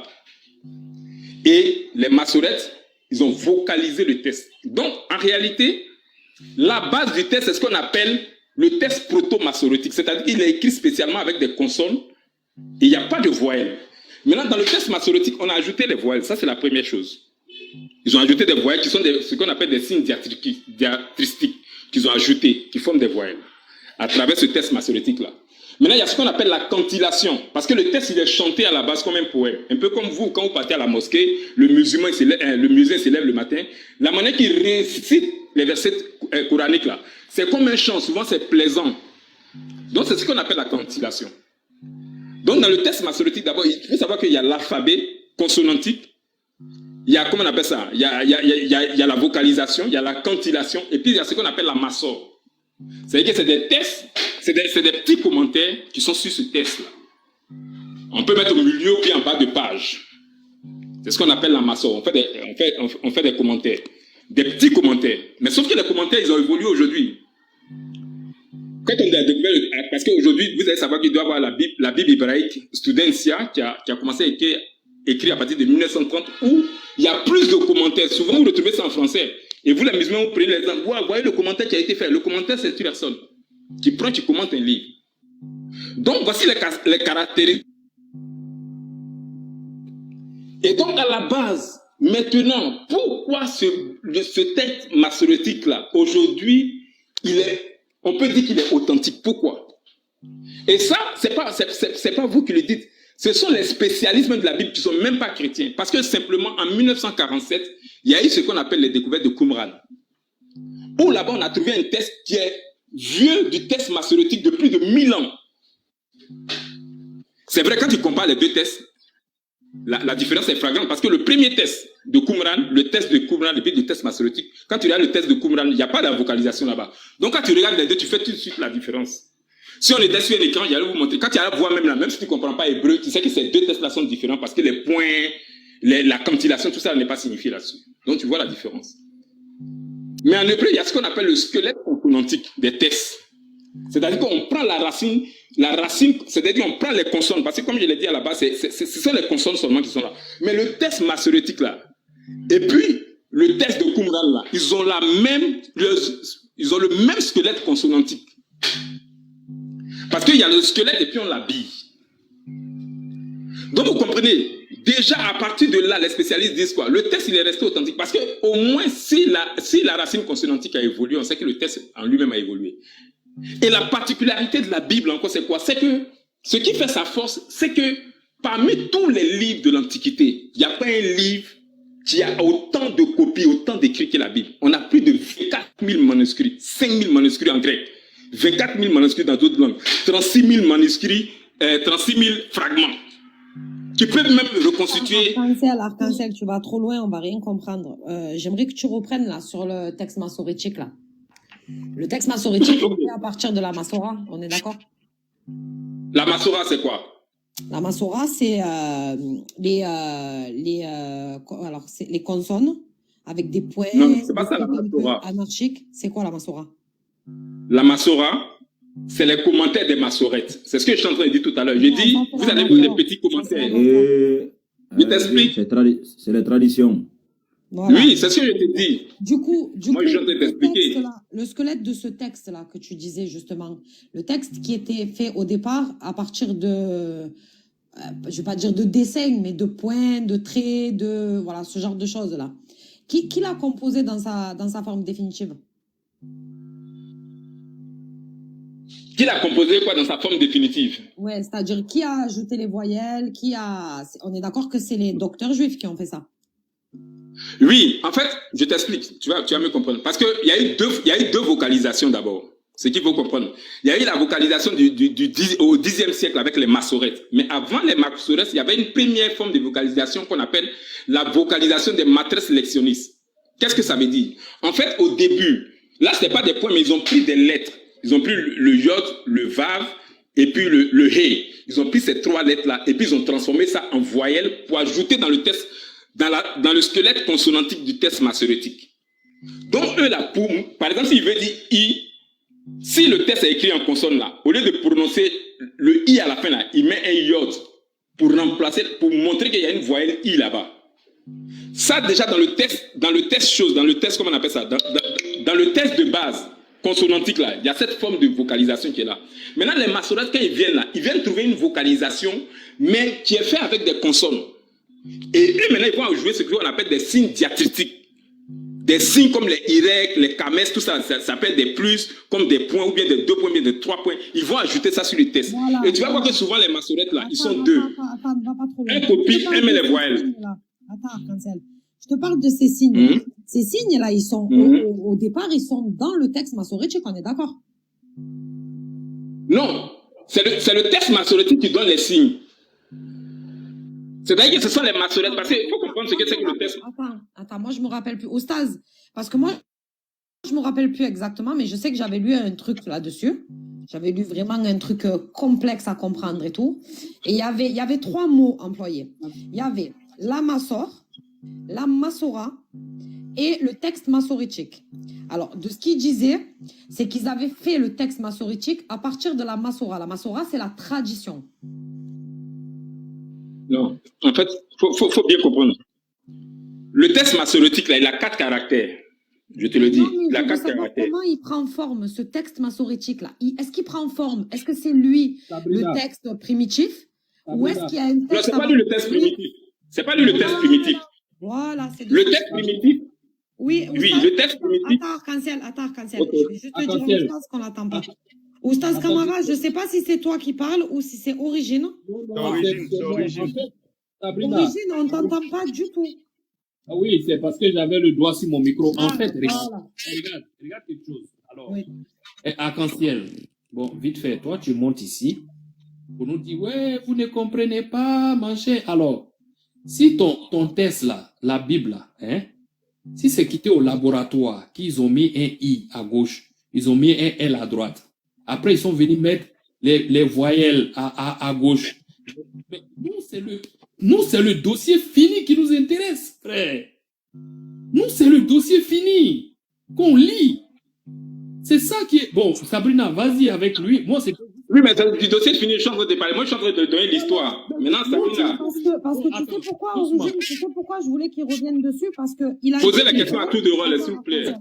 En fait, il a dit une chose, Arc-en-Ciel, mais c'est le contraire de ce que moi j'avais lu. C'est pour ça que je lui ai demandé de répéter. Parce que moi, de ce que j'ai lu sur les textes, en hébreu, hein, je parle bien des textes hébreux. Hein. Sur les textes en hébreu, au départ, il n'y avait pas de voyelles. Et il y avait des fragments de textes où il n'y avait même pas des consonnes finies. C'est-à-dire que c'était que des signes. La consonne n'était pas dans son mode définitif. Il n'y avait que des signes. Et les docteurs de la loi, ils ont assemblé, ils ont rajouté donc les voyelles, et après ils ont assemblé ces fameuses consonnes qui étaient sous forme de signes au départ, pour essayer de faire un mot. Mais toi, tu as dit l'inverse, Arc-en-Ciel. Oui. Toi, tu as dit l'inverse. Et c'est ça qui... Non, en fait... Oui, non, en fait, tu n'as pas compris, en fait. Tu n'as pas compris. Ce qui s'est passé, Sabrina, c'est un peu ce que je dis, c'est ce que je reproche à tes frères. Parce que toi, tu as pris le premier niveau d'information, mais tu n'es pas allé chercher plus loin. Ce que tu dis, ça s'est réellement passé parce que quand on a découvert les tests de Qumran, avant qu'on découvre même les tests de Qumran, il y a ce qu'on appelle le papyrus Nash. Quand on découvre les textes sont en fragments. C'est-à-dire que souvent, là même, c'est tellement en fragments que souvent, la partie d'une lettre qu'on se tu vois. Ça, c'est dans les labos, les gens sont en train de faire des exercices pour comprendre. Arc-en-ciel, est-ce que tu comprends? Tout ça, on a compris, nous, on a compris. Nous, ce qu'on veut savoir, c'est que nous, par exemple, sur le texte du Coran, tu vois, tout ce qui a été fait à partir sur le texte, tout ce qui a été fait au niveau textuel, ça a été fait de l'époque même du prophète. Alayhi salatu wassalam. Tu vois, nous, moi, ce que je suis en train de te dire, c'est que, en gros, hein, si j'ai compris par rapport au manuscrit,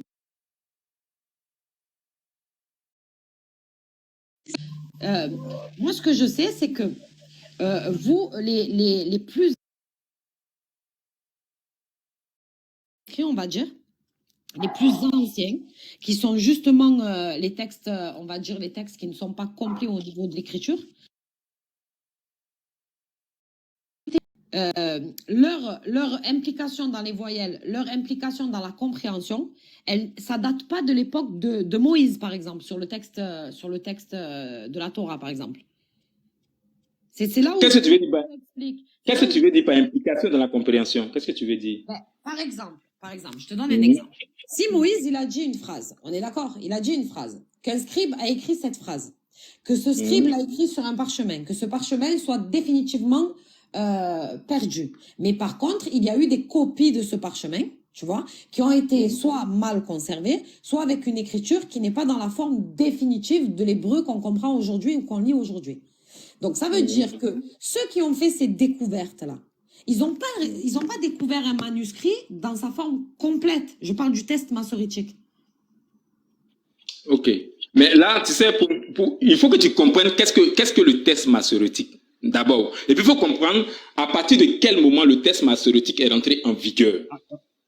Ce que tu dois savoir d'abord, c'est que la première des choses que tu dois savoir, c'est que le test, parce que l'hébreu lui-même, là, il a évolué dans son écriture même dans sa grammaire. Vous comprenez? L'hébreu, de la même manière qu'il était écrit au temps de David, c'est pas la même manière qu'on l'écrit aujourd'hui. Donc, il a évolué non seulement au niveau de la figure des formes des lettres, mais également dans sa grammaire, parce que c'est pas la même grammaire aujourd'hui. En hébreu, par exemple, dans le grec... Je suis en train de te dire, Arc-en-ciel, c'est ça que je te dis, justement. Je te dis, aujourd'hui, parce que moi, je me suis immiscée dans la conversation parce que ça m'intéresse, les textes anciens et tout, ça m'intéresse. Mais par contre, est-ce qu'on est bien sur l'authenticité biblique, là? Oui, on est bien sur l'authenticité. Mais là, je suis en train de t'expliquer qu'est-ce que le texte massorétique. Voilà. À quel moment le texte intervient dans l'histoire? Est-ce qu'il y a un texte dans sa forme? Attends, on va faire bref. Voilà, on va faire bref. Est-ce que vous avez des textes dans leur forme? Mais bon, c'est pour faire au débat. Est-ce que vous avez des textes dans leur forme définitive de l'époque même des messagers, des prophètes à qui la révélation a été faite? Bon, tu sais, en matière de linguistique, on ne peut pas parler de test définitif. Je t'explique pourquoi je dis ça. Voilà, vous êtes deux. Il y en a un, il dit oui, et toi, tu dis on ne peut pas parler. Oui, non, mais moi, j'explique. Écoute-moi, moi, j'ai étudié la chose, je suis en train d'expliquer. Maintenant, après, tu peux faire tes recherches pour voir si c'est faux ou c'est vrai. Vas-y. Parce que faut te dire que les langues même là, même l'écriture, l'alphabet même, elle naît. Parce que les premières écritures qu'on a dans le monde, c'est quoi? On a le test, les hiéroglyphes, et puis on a le test des Sumériens. Ce sont les deux tests, mais ce n'est pas des tests alphabétiques. Vous comprenez? Maintenant, l'alphabet même, ça a évolué. L'alphabet, d'abord, ça a commencé avec ce qu'on appelle des pictogrammes. Un pictogramme, c'est quoi? Je rentre dans un aéroport, je vais aller uriner, j'arrive, je vois un signe ici. Je sais qu'ici, là, c'est les femmes qui doivent rentrer. L'autre côté, je vois un signe, je sais que c'est les garçons qui doivent rentrer. C'est une écriture, c'est ce qu'on appelle un pictogramme. Donc, moi, je rentre dans les toilettes des hommes. Voici l'évolution des choses. Je vais aller à la base pour que tu comprennes. Tu comprends, non? Parce que c'est ce que je dis là. Je veux commencer par décortiquer pour que tu puisses comprendre l'histoire de Massorette. Arc-en-ciel, attends. Comme vous m'avez donné le temps, je vais vous expliquer. Maintenant, si vous... Non, mais en fait, le problème, c'est quoi? C'est que tu nous amènes dans un débat inutile. Tu nous amènes dans un débat inutile. Pourquoi? Regarde. Alors, le Coran, là, est-ce que quand le prophète a eu la révélation, là, et qu'il est venu expliquer à ses sables, est-ce que c'est ce que nous lisons aujourd'hui? Non. Ils ont commencé par écrire sur des pots, ok? Après les pots, ils ont commencé à écrire sur des papiers, des gros papiers, et après, jusqu'à ce que ça devienne à la forme que nous on a aujourd'hui. Mais est-ce que quand nous lisons aujourd'hui, là, est-ce qu'on ne comprend pas? On comprend. Mais quand tu lis le Coran, ouais, origine. Laisse-moi finir. Origine, s'il te plaît. Laisse-moi finir 2 secondes. Laisse-moi finir. Ça fait longtemps que je t'écoute, tu es en train de parler. Alors, que toi, tu connaisses la genèse de ton livre, la compilation, les i, comment ils ont fait, les voyelles, les pictogrammes qu'ils ont fait. Ça, c'est ta connaissance personnelle. Mais moi, aujourd'hui, pour comprendre les écrits de Jésus que vous avez dans la Bible, je n'ai pas besoin d'aller savoir comment est-ce que le pictogramme a été fait depuis des milliers et des milliers d'années. C'est écrit en français, on lit en français et on comprend. Si je ne comprends pas le français, là, je vais aller chercher le lexique français pour comprendre le mot qu'ils ont dit là-bas. Mais tu viens nous fatiguer. Non, vous n'avez pas étudié, vous ne connaissez pas les manger, vous ne connaissez pas. Est-ce que Origine, je respecte Marina. Tu comprends un peu, non? Marina, elle m'a posé une question précise. Je réponds à cette question de façon précise. Toi, peut-être tu as la connaissance. Mais quand je suis venu, attends, Marina, Sabrina du moins, oui. C'est qui Marina? Oui, en fait, Origine. Je t'entends pas bien. Oui, Sabrina. Oui, écoute. Nous, on a compris déjà. Sabrina m'a posé une question. Écoute-moi. Bon, je sais pas, on peut parler à tout de rôle. Sabrina m'a posé une question précise. En tant qu'un gentleman, là, j'ai le devoir de lui répondre de façon précise pour qu'elle comprenne. Vous comprenez? C'est là que je suis allé jusque dans les pictogrammes. Ça dépend de l'étendue de sa question. Elle n'a pas posé une autre question que la question des maçons. Il faut que je rentre pour décortiquer. Maintenant, toi, tu n'as pas besoin de ça. Il n'y a pas de souci. Mais moi, je réponds à Marina. Pour le moment, je ne suis pas en train de te répondre. Quand tu vas me poser ta question, je vais te répondre au niveau où tu es. Oui, excuse-moi. Ouais, c'est Sabrina. C'est tout. Donc, écoute-moi. Je suis en train de répondre à Sabrina. Je reprécise ma question parce que Arc-en-Ciel, moi, je reprécise, je vais répondre. Attends, moi, je veux bien que tu dises à tout le monde que tu réponds à Marina. Ça, il n'y a pas de souci. Oui. Mais par contre, il faut vraiment que tu comprennes la question de Marina. La question de Marina, c'est est-ce que vous avez un texte dans sa forme définitive et complète de l'époque des messagers, que ce soit Jésus, David, Moïse, Jérémie. Voilà. Ma question, c'est juste ça. La réponse, c'est oui, et tu développes. Non, et tu développes. Ok. Maintenant, je réponds à sa question. Au temps de Jésus, l'alphabet qui était là, ou bien l'écriture qu'on utilisait, on n'utilisait pas ça avec des consonnes. Mais ça se comprenait parce que la vocalisation, elle n'est pas seulement écrite, elle est orale. C'est-à-dire à l'écrit, là, il n'y a pas de voyelles, mais quand je prononce, on entend les voyelles. On entend déjà les voyelles. Mais à l'écrit, je peux ne pas le mettre. C'est un peu comme aujourd'hui, quand tu fais SMS à quelqu'un, tu peux dire CMT, ça veut dire comment. Tu as enlevé les voyelles, mais celui qui lit, il comprend. Mais quand il parle à l'oral, là, il ne va pas dire CMT. Il va vocaliser le texte, il va dire comment. Parce qu'il a mis O et puis man dedans. Donc exactement au temps de Christ, c'est comme ça. Le truc qui est vocalisé, aujourd'hui, on fait dans le sens inverse. Donc au temps de Jésus, le texte qu'on apporte, c'est un texte purement consonantique, mais qui se comprend quand les Juifs parlent. Et vous-même, les Arabes, c'était un peu comme ça. Au début, le texte, il est consonantique, mais celui qui connaît le texte, là, quand il regarde, là, il peut le réciter. Est-ce que vous comprenez? Même sans les voyelles. Mais celui qui n'a pas appris l'arabe, qui a appris peut-être l'arabe à l'école, que l'arabe n'est pas sa langue maternelle, s'il n'a pas les voyelles pour réciter, ça serait difficile.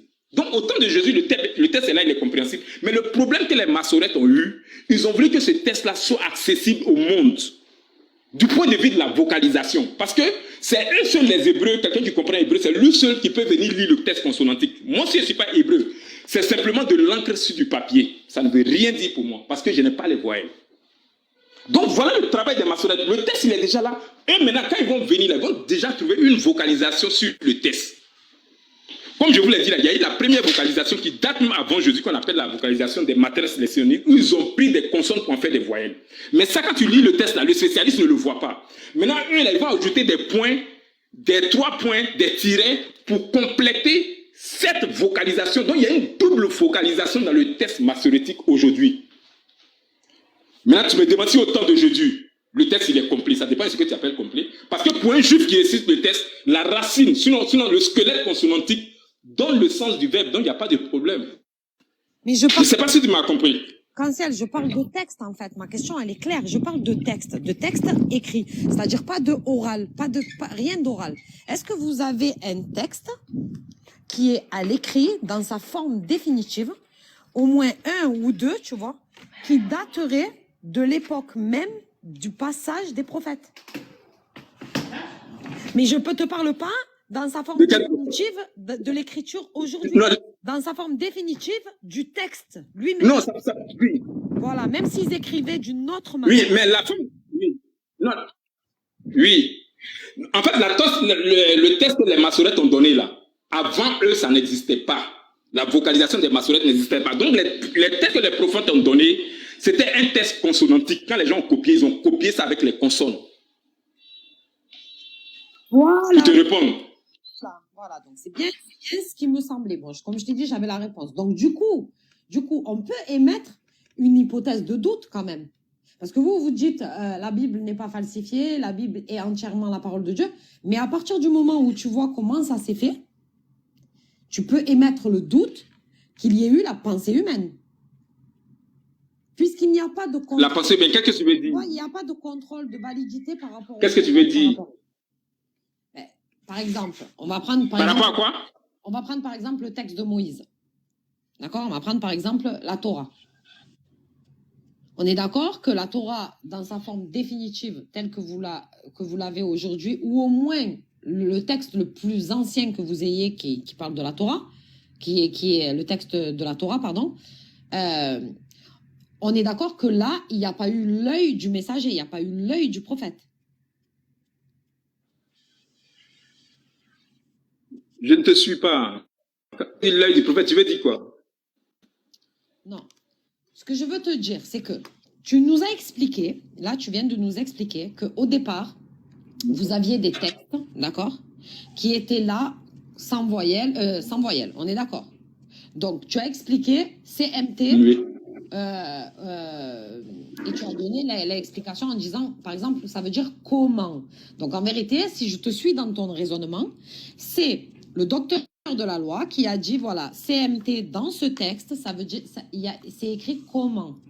Est-ce que jusque-là, c'est ça?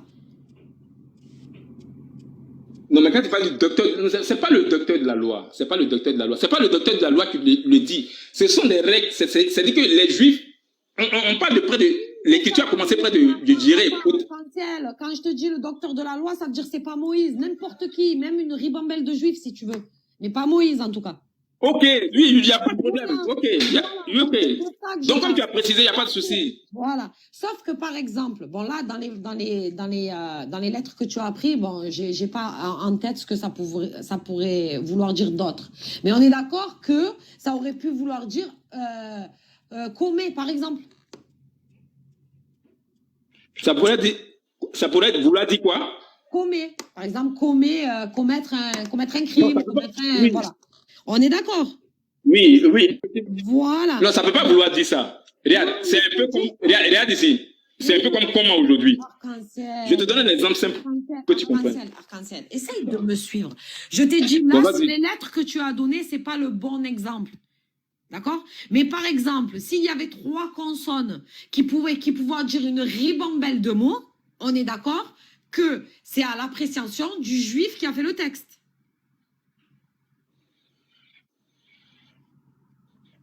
S'il y avait une consonne, s'il y avait 3 consonnes, c'est à l'appréciation du juif qui a fait le test. C'est ce que tu dis? Ben oui, c'est une question. Oui, mais en fait, ce qu'il faut comprendre, parce que c'est pas aussi simple, ce qu'il faut comprendre, c'est que les mots hébreux, attends, si tu me laisses finir, ça serait intéressant. Non, les mots hébreux sont faits à partir des racines. À chaque fois, je te le dis. À chaque fois, je te le dis. En fait, toi, tu expliques, tu fais tout un développement, sauf que nous, on a des questions sur la base même de ton développement. Donc, ça sert à rien de tout nous expliquer, parce que nous, le problème, il est au départ. Tu sais le problème qu'on a, toi et moi. Tu sais le problème qu'on a, toi et moi. Tu sais le problème qu'on a. Le problème, il est simple, c'est que tu poses des questions de niveau CM2 et pendant que, excuse-moi du terme, pendant que cette personne qui pose des questions de niveau CM2 n'a même pas fait le CP1. Et moi, pour qu'elle comprenne, si elle va lui expliquer ça au CM2 là-bas, elle ne va pas comprendre. C'est-à-dire que moi, j'ai un développement à faire dimanche. J'ai envie de venir à la racine à partir du CP1 pour lui expliquer que oui, ce qui est égal à 14 là-bas, en réalité au CP1, 1 plus 1 est égal à temps. Quand tu arrives au CE2, tu es multiplié par temps pour donner temps. Le problème c'est ça. Parce que nous... Nous, hommes du 21e siècle, nous avons devant nous un produit fini. Vous comprenez? S'il te plaît, laisse-moi finir. S'il te plaît, marque le pas. Tu me laisses finir au moins. Non, marque le pas. Marque le pas. Laisse-moi finir. J'ai dit. Ou bien si tu veux, je descends. Si tu ne veux pas me laisser finir, descends simplement. Descends. Descends. Tu me laisses finir. J'ai dit, tu n'es pas marqué. Tu me laisses finir. Donc descends, parce qu'il n'y a pas de laisser. Mais tu as quel problème? Descends, il n'a qu'à descendre, parce que là, ça fait oui, mais je fais descendre, il n'y a pas de souci. Et puis, non, on ne peut pas parler, sinon on ne peut pas parler. Descends. Et puis ça. Oui, mais laisse-moi chuter. C'est moi j'ai la parole, tu me laisses chuter. C'est moi j'ai la parole. Arc-en-ciel, tu ne peux pas monopoliser la parole. Non, mais au moins tu dis frère, il faut chuter. Je vais prendre la parole. Je prends la parole. Mais je vais pas Arc-en-ciel. Vous pouvez au moins écouter. Vous pouvez écouter au moins. Et voilà. Il faut maintenir le calme, quoi. Vous savez, quand tu vas attraper un poisson là, il ne faut pas courir derrière lui. Voilà, il faut tendre ton piège et tu fais semblant comme tu ne le vois pas. Et puis tu le laisses rentrer, quoi.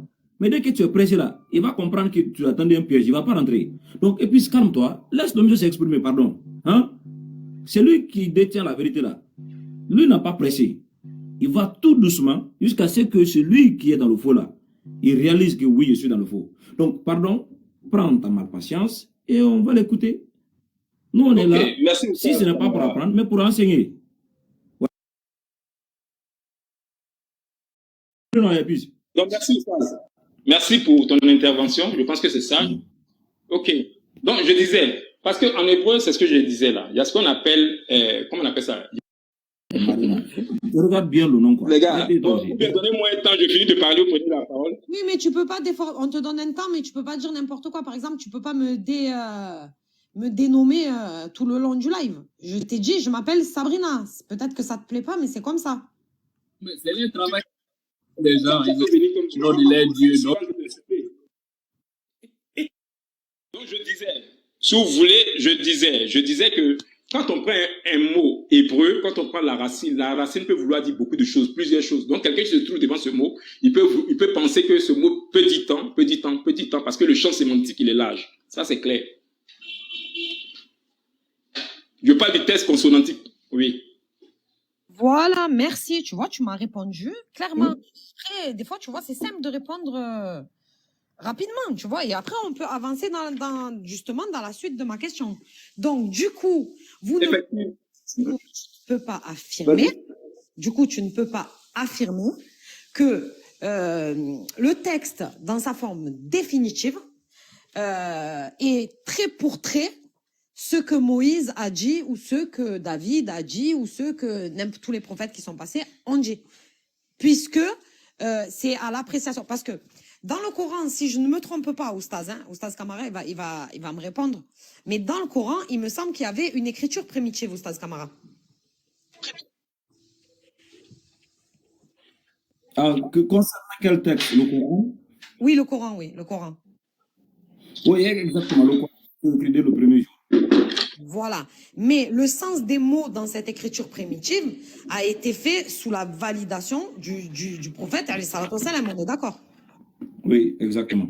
Voilà. Donc, c'est cette question que je pose à Arc-en-Ciel depuis des mois. Hein. C'est pas la première fois qu'on en parle des textes et que je lui pose cette question, en fait. Mais là, justement, comme il est rentré vraiment en profondeur dans les textes massoritiques, tout ça. Donc, moi, ma question, c'est de savoir si on peut dire à 100% que les phrases écrites dans la Bible, dans sa forme définitive, que ce soit les textes de la Torah ou les textes des évangiles, ont été réellement prononcées dans ce sens par les prophètes ou par les messagers. On n'a aucune façon ou aucun pouvoir de le prouver, en fait. C'est bien ça, Oustaz Kamara? Et lui, il le sait. Je ne sais pas pourquoi il est en train d'éviter. Ils savent que les textes que nous avons aujourd'hui, c'est les textes reconstruits. Voilà. Pas des textes originaux. Très bon terme, Oustaz Kamara. Barakallah, vous faites très bon terme. Je ne l'aurais pas trouvé comme ça. Voilà. Donc, tu disais quoi? Que les tests que nous avons aujourd'hui sont des tests. C'est ça?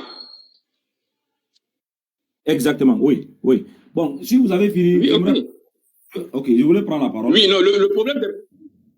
Non, mais je peux rebondir là-dessus. Quand on dit un texte reconstruit, ça veut dire quoi pour le chrétien ou bien pour celui qui est en train d'étudier, par exemple, la Bible, qui prend le texte consonantique pour arriver, qui prend le squelette consonantique du texte massorétique pour arriver au texte massorétique. Qu'est-ce que ça veut dire pour lui? Ça veut dire simplement pour cette personne-là qu'ils ont apporté des précisions, c'est tout. Des précisions en ce qui concerne le lecteur qui n'est pas de langue hébreu. C'est tout ce que ça veut dire. C'est bon. On va faire un cheminement avec toi et on va voir où ça va nous envoyer. Pas de souci. Maintenant, pardon. Selon la conception juive, on va parler maintenant de l'historicité de la Torah, son histoire. Ok. La conception juive de la Torah, c'est quoi? Selon les Juifs, quelle est l'origine de la Torah? Selon les Juifs. Bon, les Juifs d'abord, dans un premier temps, ils ont dit que la Torah vient de Moïse. Maintenant, ils se disent aussi, non seulement la Torah vient de Moïse, mais ils disent que la Torah même, elle a commencé à être écrite à partir d'Esdras. Ça, c'est une partie des Juifs qui dit ça. C'est bon. Non, écoute. Je vais clarifier ce point. Je dis, à un premier temps, ils disent que ça vient de Moïse. Ok. Ça vient de Moïse comment? Il n'y a pas de détails. Bon, je vais donner des détails. Et si j'ai une erreur dans ce que je dis, tu m'arrêtes et puis tu apportes des clarifications là-dessus. Maintenant, la première position des Juifs, et sincèrement, ils croient que la source de la Torah, c'est de Moïse. Pour eux, Moïse avait écrit la Torah avec sa propre main et puis il a donné aux Lévites. Il a écrit et puis il a remis cette Torah écrite aux Lévites. Ces Lévites-là, à leur tour, ils ont placé ce qui a été écrit par Moïse dans l'arc de l'Alliance. Si c'est faux, tu me rectifies. Hein. Oui, mais en fait, ce qui a été placé dans l'arc de l'Alliance, c'était les tables. C'est-à-dire que c'était les 10 commandements, le décalogue. Non. Si il doit passer une précision. Non, on parle de la Torah. Torah. Non, la Torah. Oui, maintenant je t'explique. La Torah, c'est composé de 5 livres. Les 5 livres n'étaient pas dans la table d'Alliance. Ok, j'ai dit ça, c'est leur conception. Parce que si tu demandes à un juif, ok, attends, on va arriver. Je sais qu'on a des tablettes.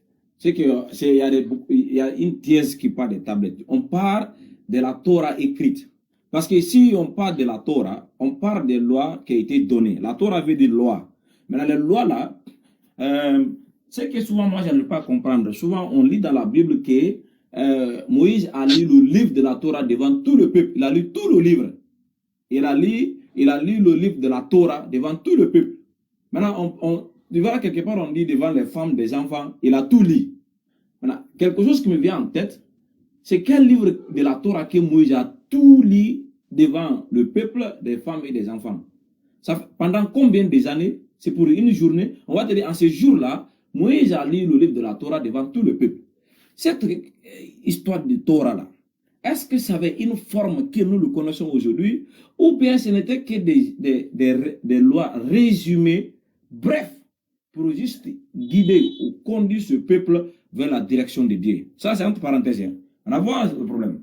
Donc, si tu poses cette question à un juif, il va te dire, cette Torah a été écrite par Moïse, et Moïse a remis cette loi écrite dans la main des Lévites, et les Lévites, à leur tour, ils ont placé ça, soit dans l'arc de l'Alliance. Maintenant, il y a une référence pour ça dans la Bible, dans le livre de Deutéronome. On va lire là-bas rapidement. Deutéronome chapitre 31, le verset 9 à 12.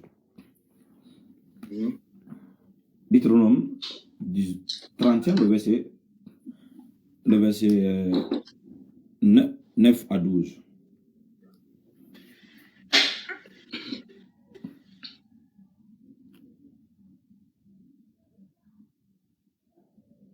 Deutéronome 31. Taper sur sa tête là, petit à petit. Là. Le verset 9 à 12. Voilà.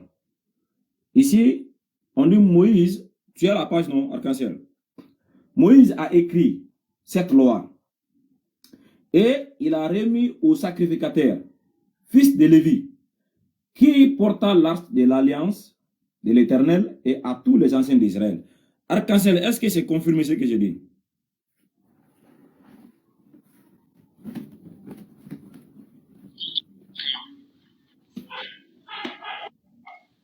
Hein? Tu peux reposer. Non, j'ai dit dans la conception juive, pour eux, la Torah a été écrite par Moïse, et puis Moïse a remis ça au Lévi, et au Lévi, on place ça sur l'acte de l'Alliance. Toi, tu avais dit non, ce n'est pas la Torah, c'était les tablettes. Mais, il y a une référence biblique qui vient de confirmer ce que j'ai dit. Est-ce que maintenant tu changes d'avis? Ok. Maintenant, c'est pour ça qu'il est important. Donne-moi 5 minutes, je vais te répondre. Le débat, l'échange, il est bon. C'est ça qu'il est important. C'est trop. Oui. Voilà. Juste une parenthèse, quoi. Est-ce que tu... Non, je suis en train de parler. Parce qu'il y a beaucoup de choses que tu ignores, donc. Non, il y a beaucoup de choses que tu ne sais pas. Attends, Arc-en-Ciel, attends. J'ai posé une simple question. J'ai dit dans la conception juive, est-ce que la Torah a été écrite par Moïse et que Moïse avait remis ça au Lévi et à leur tour, ils ont placé dans l'acte de l'Alliance? Toi, tu avais dit non, c'est les tablettes, ce n'était pas la Torah. Maintenant, dans le livre de Deutéronome, chapitre 31, le verset 9, d'abord jusqu'au 12, ici, on dit Moïse a écrit cette loi.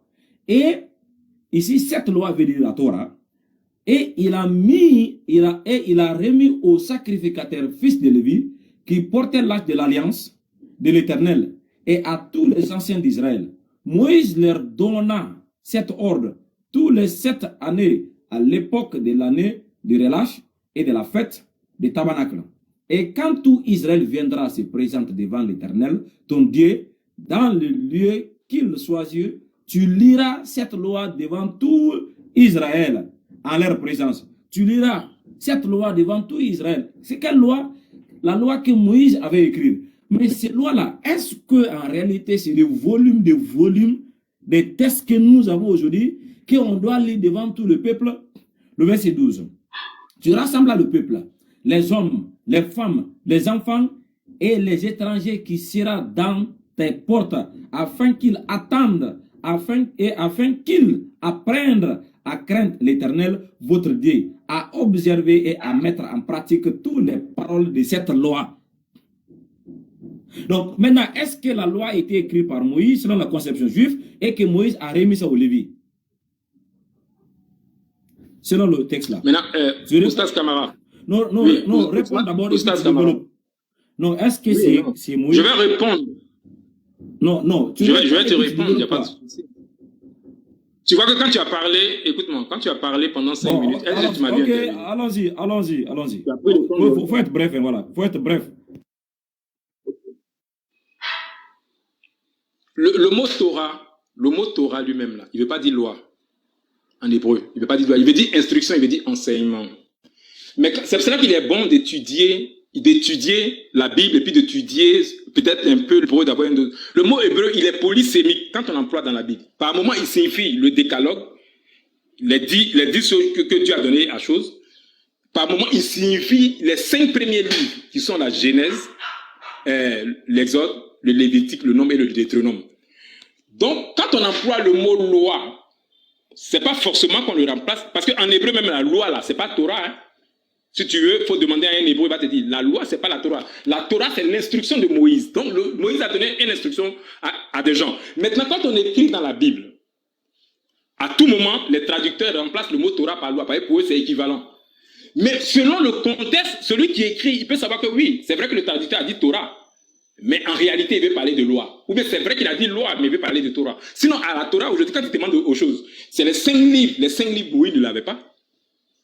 Toi et moi, si on fait des études, on sait que les 5 livres, la Genèse, le Nombre, le Deutéronome, avec les nombres, Moïse n'avait pas tous ces 5 livres-là qu'il a écrits dans la Torah. Ce qu'il a mis dans la Torah, quand tu regardes dans la Bible, ils vont te préciser ça devant. Ce sont les tablettes.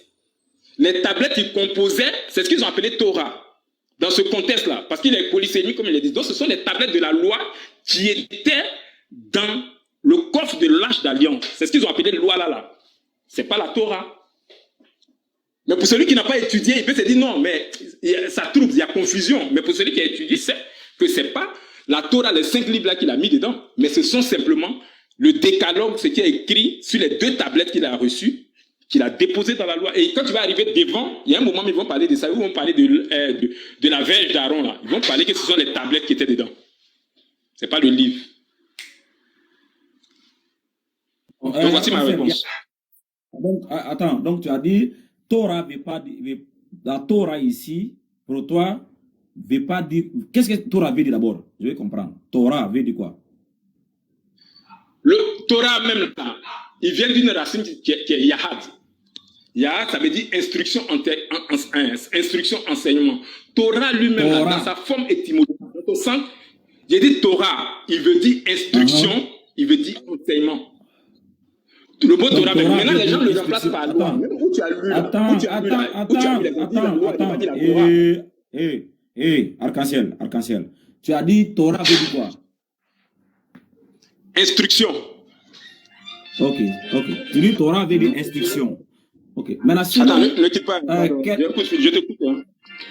Ok. Selon quel texte, selon quel dictionnaire que tu as traduit Torah par instruction?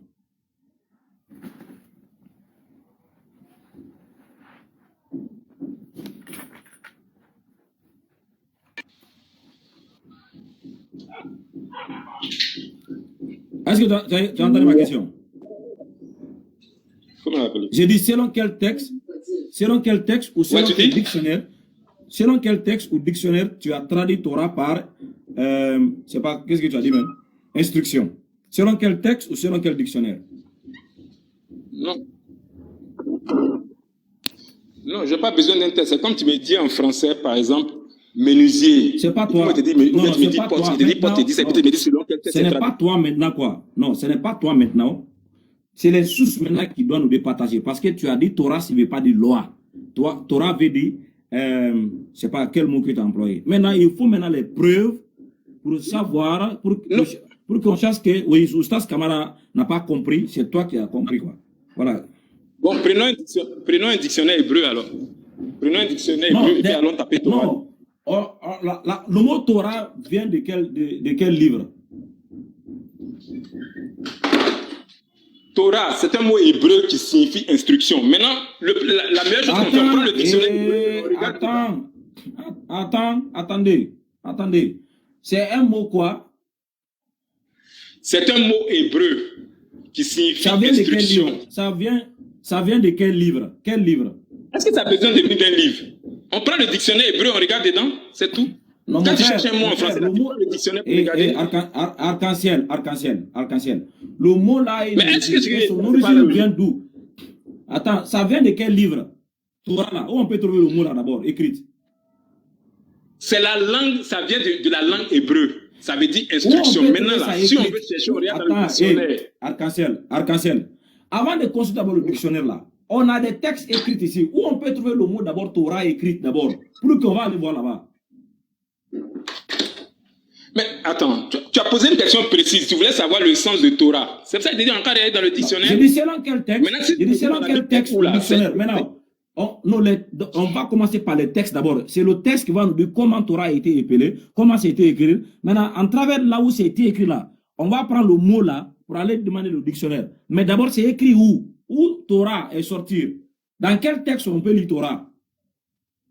Bon, ok, je vais chercher pour voir. Parce qu'il y a beaucoup de mots. Torah, il y a beaucoup de ça. Il y a beaucoup dans le Nouveau Testament comme dans l'Ancien Testament. Je n'ai pas un texte en tête, mais je vais taper pour voir.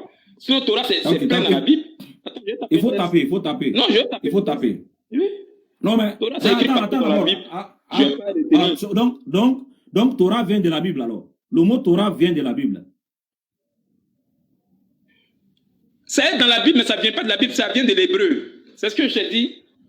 Ça vient de l'hébreu. Ça vient de l'hébreu. Ok, ça vient de l'hébreu. Oui. Ok, mais ça ne vient pas de la Bible. Attends, ça ne vient pas de la Bible, mais ça vient de l'hébreu. Donc cela veut dire que le mot Torah existait avant la Bible, quoi. Mais forcément, ça existait. Le mot Bible même a existé à partir de quand? Non, je vais savoir. Le mot Bible Attends. Écoute. Ça veut dire que j'entends nous faire comprendre ici, le mot Torah là a existé avant même que avant Moïse. Oui, mais Torah, c'est la langue juive, ça existait avant Moïse. Si la langue hébreu existait avant Moïse, c'est que Torah existe avant Moïse. C'est un mot. Donc Torah. C'est comme si tu dis le mot menuisier existait avant que.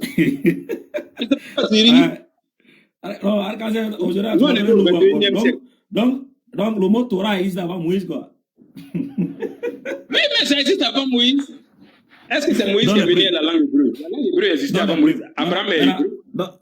Dans les preuves. Montre-moi le mot Torah avant Moïse. Où c'était mentionné, Torah? Dans quelle écriture ancienne?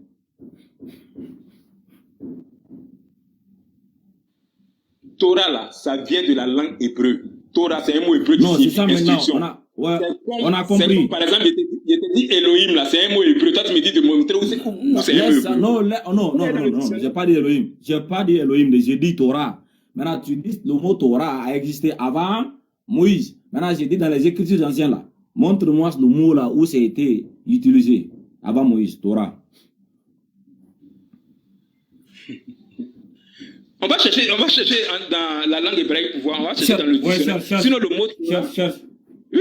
Non, le mot Torah, c'est la langue hébreu. Non, laisse ça. On va chercher le mot Torah avant Moïse.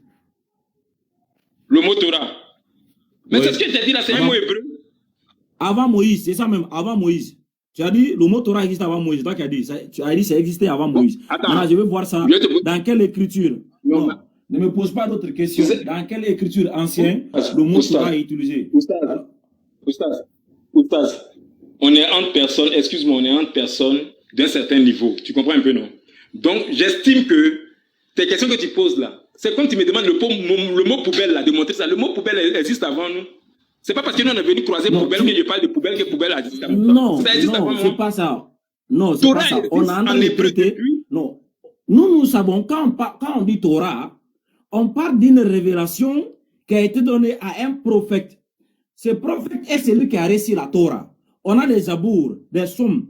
Maintenant, quand tu me dis que cela existait avant le prophète, cela pose des problèmes. Maintenant, il est en train d'élargir ces terminologies qui était le nom d'une révélation qui a été donnée à un prophète, à un moment donné. Maintenant, si tu dis que ce n'était pas lui qui a réussi ça, le mot là déjà, maintenant, il faut donner les preuves textuelles, comme ça on peut comprendre. Si ça n'existe pas là, tu vas admettre que tu as commis une erreur. C'est fini. Mais si ça existe là, sors les textes. Mais ta question là, Oustaz, excuse-moi, il faut m'excuser beaucoup. Ta question là, sincèrement, n'a pas de sens. Le mot Torah, il existe en hébreu. Même au temps d'Abraham, il existait déjà. Maintenant, quand Moïse est venu, on dit que Dieu t'a donné l'instruction, il t'a donné la Torah. Maintenant, tu dis non, qu'il faut que ça existe au temps de Moïse. Avant Moïse, ça n'existait pas. Avant Moïse, on parlait hébreu. Avant Moïse, on parlait hébreu déjà. Attends, regardez ce qu'on fait. Attends, maintenant, tu dis le mot Torah existe même dans le temps d'Abraham, non? Oui. Ok, maintenant, est-ce qu'on peut aller dans la Genèse pour qu'on puisse voir Torah? C'est pas parce que ce n'est pas employé. Donc tous les mots sont employés dans la Bible, quoi. Tous les mots sont dans la Bible. C'est pas parce qu'un mot n'est pas dans la Bible que le mot n'existe pas. Non, tu dis ça. Mais moi, tu ris là, moi, ça me fait rire. Non, c'est pas ça. Tu dis ça existe dans le temps d'Abraham. Maintenant, écoute. Maintenant, comme Abraham a existé. Attends, écoute. On traite un thème arc-en-ciel. Ne me demande pas. Tu as dit le mot Torah existait même dans le temps d'Abraham. Ok, maintenant, on va aller. Durant le temps d'Abraham, on va voir si on peut trouver le mot Torah là-bas, comme ça existait même dans son temps là. On va voir où bien. Tu vois, non? En fait, c'est votre problème là, c'est le problème là qui est là. C'est ce que je te disais là. Pour toi, tu es dans ce qu'on appelle un présupposé philosophique. C'est-à-dire que le mot Torah là, si ça avait existé au temps d'Abraham, il faut que Abraham ait prononcé ça dans la Genèse. Abraham peut ne pas avoir prononcé le mot et puis le mot exister. Est-ce que le mot anticonstitutionnellement existe dans la Bible? Ça n'existe pas. Mais anticonstitutionnellement, il y a des parties de la Bible, on peut dire, ouais, ça c'est anticonstitutionnel. C'est pas que parce qu'Abraham n'a pas prononcé le mot, ça veut dire qu'en hébreu, ça n'existait pas. Comme je dis manger. Mais tu dis ça existe. Tu te contredis toi-même. Tu dis ça existe dans le temps d'Abraham. Et puis maintenant, tu dis, ça n'a pas été mentionné. Attends, on est où là? Quand je dis ça existe là, quand je dis ça existe là, je parle de la langue. C'est par exemple, tu me demandes par exemple en anglais, si le mot par exemple, si le mot joli existe. Arc-en-ciel. Est-ce que Dieu avait donné les lois à Abraham? Dieu n'a pas donné les lois à Abraham. Comme il a donné à Moïse. Dieu n'a pas donné les lois à Abraham. Attends, Dieu n'a pas donné les lois à Abraham. Les 10 commandements, il n'a pas donné ça à Abraham. Est-ce que il n'y a pas de 10 commandements? Je dis, est-ce que Dieu avait donné les lois à Abraham à respecter? Oui, Dieu a donné des lois qu'il devait respecter aussi. Il a fait alliance à Abraham comme on fait alliance Il a dit qu'il faut marcher devant ma lois, face. les lois là qu'Édé avait donné à Abraham, là, comment on les appelle? Torah? C'est ce que je t'ai dit. Tu m'as parlé des lois. Si Dieu a donné des lois à les lois Abraham, là il t'a dit il n'a pas donné oui, comment on appelle les lois là quoi? Donc, le mot, quel mot qu'on les avait attribués? C'est Torah ou c'est quoi? Le mot loi en hébreu là. En hébreu là, il y a le mot loi en hébreu. Je peux te dire loi en hébreu là, comment on dit ça? Je peux te chercher. Ok, dis ça. Oui, allons-y. Loi. Dans le contexte biblique. Hein. Oui. Le mot loi en hébreu, ça existe. C'est différent même de Torah. Ça n'a rien à voir avec la Torah. Oui, allons-y. Montre-nous d'abord. Dans le contexte biblique. Oui. J'ai dit dans le contexte biblique. Dans le contexte biblique. Voilà. Il n'y a pas de problème. Je vais te montrer. Je vais te dire le mot en hébreu. Comment on dit loi en hébreu? Allons-y. Ils sont à l'écoute. Loi en hébreu, c'est différent de Torah. Je vais te montrer loi en hébreu. Allons-y, on t'écoute. Moi, je dis dans le contexte biblique. Montre-moi tout ce que tu veux. Ça revient à la même chose. Voilà. Ça revient à la même chose. Si Torah, pour toi, veut pas dire loi, ça veut dire instruction. Maintenant, loi là, comment on dit loi en hébreu dans le contexte biblique? Maintenant, si Dieu avait donné les lois à Abraham, ces lois-là, quel mot qui a été utilisé pour ces lois? Il arrive, hein. Loi en hébreu, tu as trouvé le mot.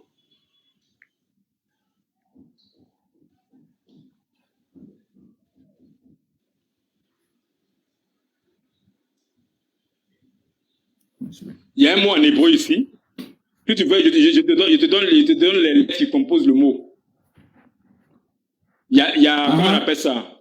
Oui, il y a le het et puis le kaf.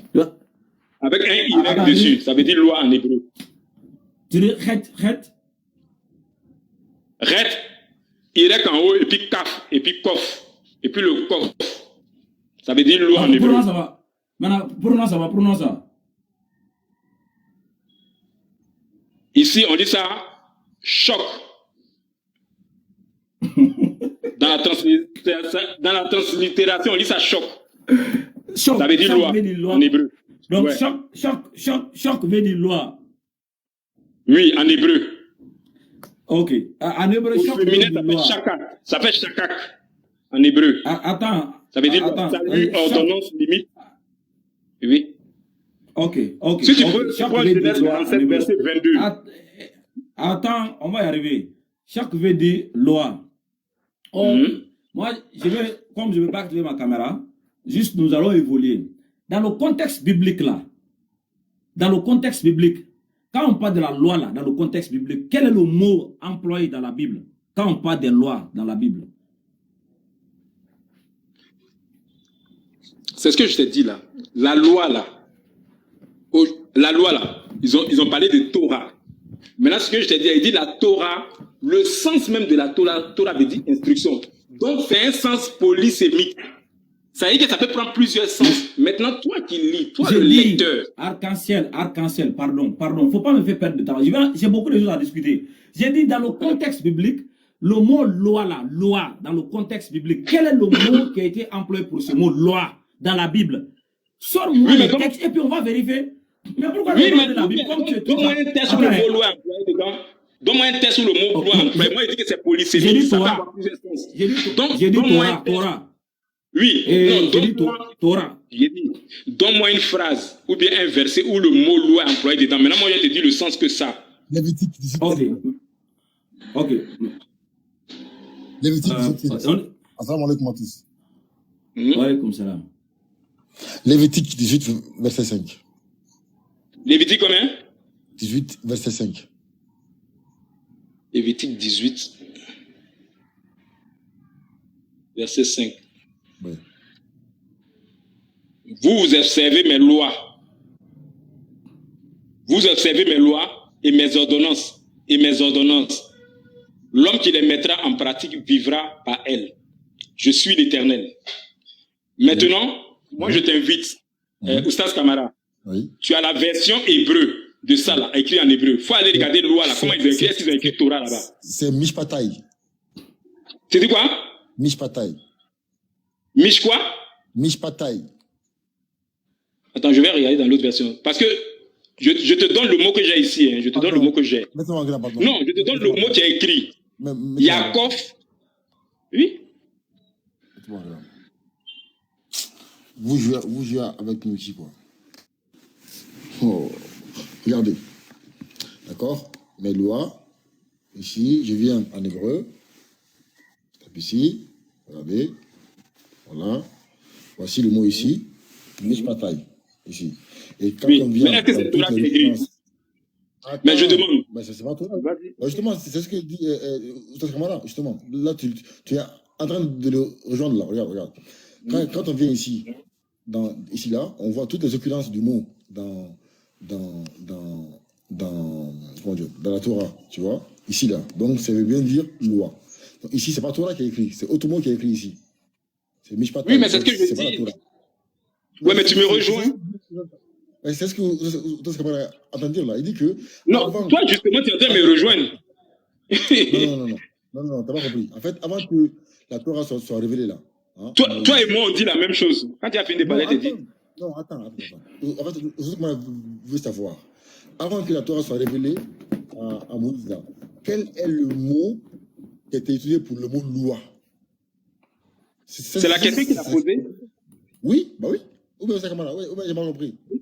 Non, j'ai répété ça 10 fois. Voilà. Et il y a que ça l'échappe quoi. En fait, il veut savoir, avant que la Torah soit révélée à Moïse, là, quel était le mot loi qui était utilisé dans la Bible pour faire comprendre aux gens que c'est la loi dont on parle? C'est quel mot? C'est pas la Torah. C'est pas possible. Le mot Torah est spécifique au livre que Dieu a révélé à Moïse. C'est clair et net. Ok. Voilà. Je peux intervenir? Attends, avant que la Torah soit révélée à Moïse, tu ne peux pas voir un hébreu qui dit écoute-moi, écoute mes lois, écoute ma Torah. Non, frère, c'est pas logique, frère. Mais non. Le mot Torah est un mot qui désigne spécifiquement le livre ou la loi que Dieu a révélée à Moïse. Faut pas donner ça à un autre. Mais c'est ce que j'ai dit, justement. Mais non, t'as pas dit ça. Oui. Comment ça s'appelle? Patriote. Le mot Torah a existé avant Moïse, même avant Abraham. Mais non, c'est pas vrai. Oui, patriote. Ce que tu es en train de dire là, c'est ce que je suis en train d'expliquer à Oustaz Kamara. Tu n'as rien. C'est pas ça. Moi, j'ai une question bien précise. On parle de mot Torah. Écoute. Non. J'ai dit Torah. Nous connaissons l'origine de ce nom. C'est biblique. Maintenant, on sait ça fait allusion à quoi? Ça fait allusion à la révélation que Dieu avait donnée à Moïse. J'ai dit, si cela est le cas, Torah, c'est la loi. Maintenant, moi, j'avais un problème. Quand on dit on a lu toute la loi, toute cette loi devant le peuple, j'ai dit, est-ce que c'était des volumes de livres que nous avons aujourd'hui qui ont été attribués à Moïse? Ou bien ce n'était que juste une petite partie des lois rédigées, résumées pour conduire le peuple vers la direction de Dieu? C'est ce que j'avais dit. Maintenant, quand je te dis maintenant, la Torah là, c'est comme ça nous le connaissons. Tu dis non, la Torah ne veut pas dire loi, la Torah veut dire instruction. Je dis selon quel texte et selon quel dictionnaire. Tu dis on va ouvrir le dictionnaire. Je dis ok. Dans quel livre on peut voir le mot Torah? Voilà. J'ai répété 3 fois. Je peux avoir la parole 1 minute. Moi, je parle en 1 minute et puis vous donne la parole, s'il te plaît. Le problème, il faut qu'on soit... J'ai répété ça 3 fois. 3 fois, tu n'as pas pu répondre. Dans quel livre on trouve le mot Torah? Tu n'as pas écouté. J'ai dit, ok, c'est vers la fin, tu dis, on peut trouver ça dans le Nouveau Testament. J'ai dit, ok, cela veut dire, on peut trouver le mot Torah dans la Bible. Tu dis, non, le mot Torah n'est pas une source biblique parce que ça existait avant la Bible. Tu as dit ça. Tu dis, le mot Torah existe avant la Bible. Tu n'as pas dit ça. Tu as dit ça. Comment tu peux mentir si moi-même je suis là? Aïe! Attends, si vous qui êtes en bas, vous qui êtes en bas, s'il vous plaît, voilà, vous qui êtes en bas, s'il vous plaît, écrivez, est-ce que Arc-en-Ciel avait dit le mot Torah existe avant la Bible? Si oui, Arc-en-Ciel a dit que la Torah existe avant la Bible. Il a dit ça. Attends. Il a même dit avant Moïse même. Il a même dit ça avant Moïse. Non, même avant Abraham. Avant Abraham. Voilà. Il a même dit avant Abraham. Alors, maintenant, tu veux dire quoi? Bah alors? Bon, les gars, moi, j'ai parlé pendant 1 minute. Vas-y. Problème ici. Oui. Comment on appelle? Patrick, comme tu es là, je sais que tu es quelqu'un de chose aussi. On va aller doucement. Le problème ici, c'est que Oustaz Kamara il a cru que le mot Torah signifie forcément loi. Tu comprends un peu, non? Je lui ai dit non, le mot Torah là, en réalité même ne veut pas dire la loi. Parce que la loi qu'on emploie dans la Bible, c'est avec un mot différent. Voilà toute la discussion. Le reste là, à côté là, ce sont des ajouts. Voici le centre de la question. Maintenant, tout à l'heure, tu as pris un verset où c'est écrit loi. Quand on est allé regarder là, normalement, si on parle du raisonnement d'Oustaz Kamara, on devait écrire Torah là-bas. Mais ils n'ont pas écrit Torah, ils ont écrit un autre mot. Donc c'est ce que je suis en train de dire. Le mot Torah ne signifie pas forcément loi dans la Bible. Et c'est ce que j'ai dit, c'est un mot polysémique. Quand on prend la traduction aujourd'hui, c'est polysémique, ça peut donner un sens par rapport au contexte. C'est pour ça que tout à l'heure, je lui ai dit, bon, donne-moi une phrase où loi est écrite dedans, on va voir le contexte pour que je traduise. Voici ça. Est-ce qu'on a bien discuté? Toi et moi, on dit la même chose. Moi, je pense que, c'est un débat qui ne mène à rien. Après, voilà, on peut continuer, mais je pense que c'est un débat qui, voilà. C'est fini. Je ne peux pas que j'ai pas trop de temps sur ça. Parce que alors, ok, ça, c'est la conception des Juifs en matière de leur livre. Et c'est pourquoi, attends, on avait lu un texte, le livre de Deutéronome, chapitre 31, le verset 9. On dit Moïse a écrit cette loi. Quelle loi que Moïse avait écrite? C'était la Torah ou c'est une autre loi? Oui, mais Oustaz, tu vois que je t'ai déjà répondu, mais je vais répéter ce que j'ai dit. J'ai dit le mot Torah, quand les gens sont en train de l'employer dans la Bible traduite, elle a un sens polysémique. Donc là-bas, non, c'est pas ce que je demande, frère. Ne me parle pas ça. J'ai dit Moïse. Attends, vas-y, mais attends, Patrick, je préfère que tu agences les choses. Parce que je suis en train de répondre, il vient écouter. Non, c'est pas ce que je demande. Ne réponds pas à ce que je demande.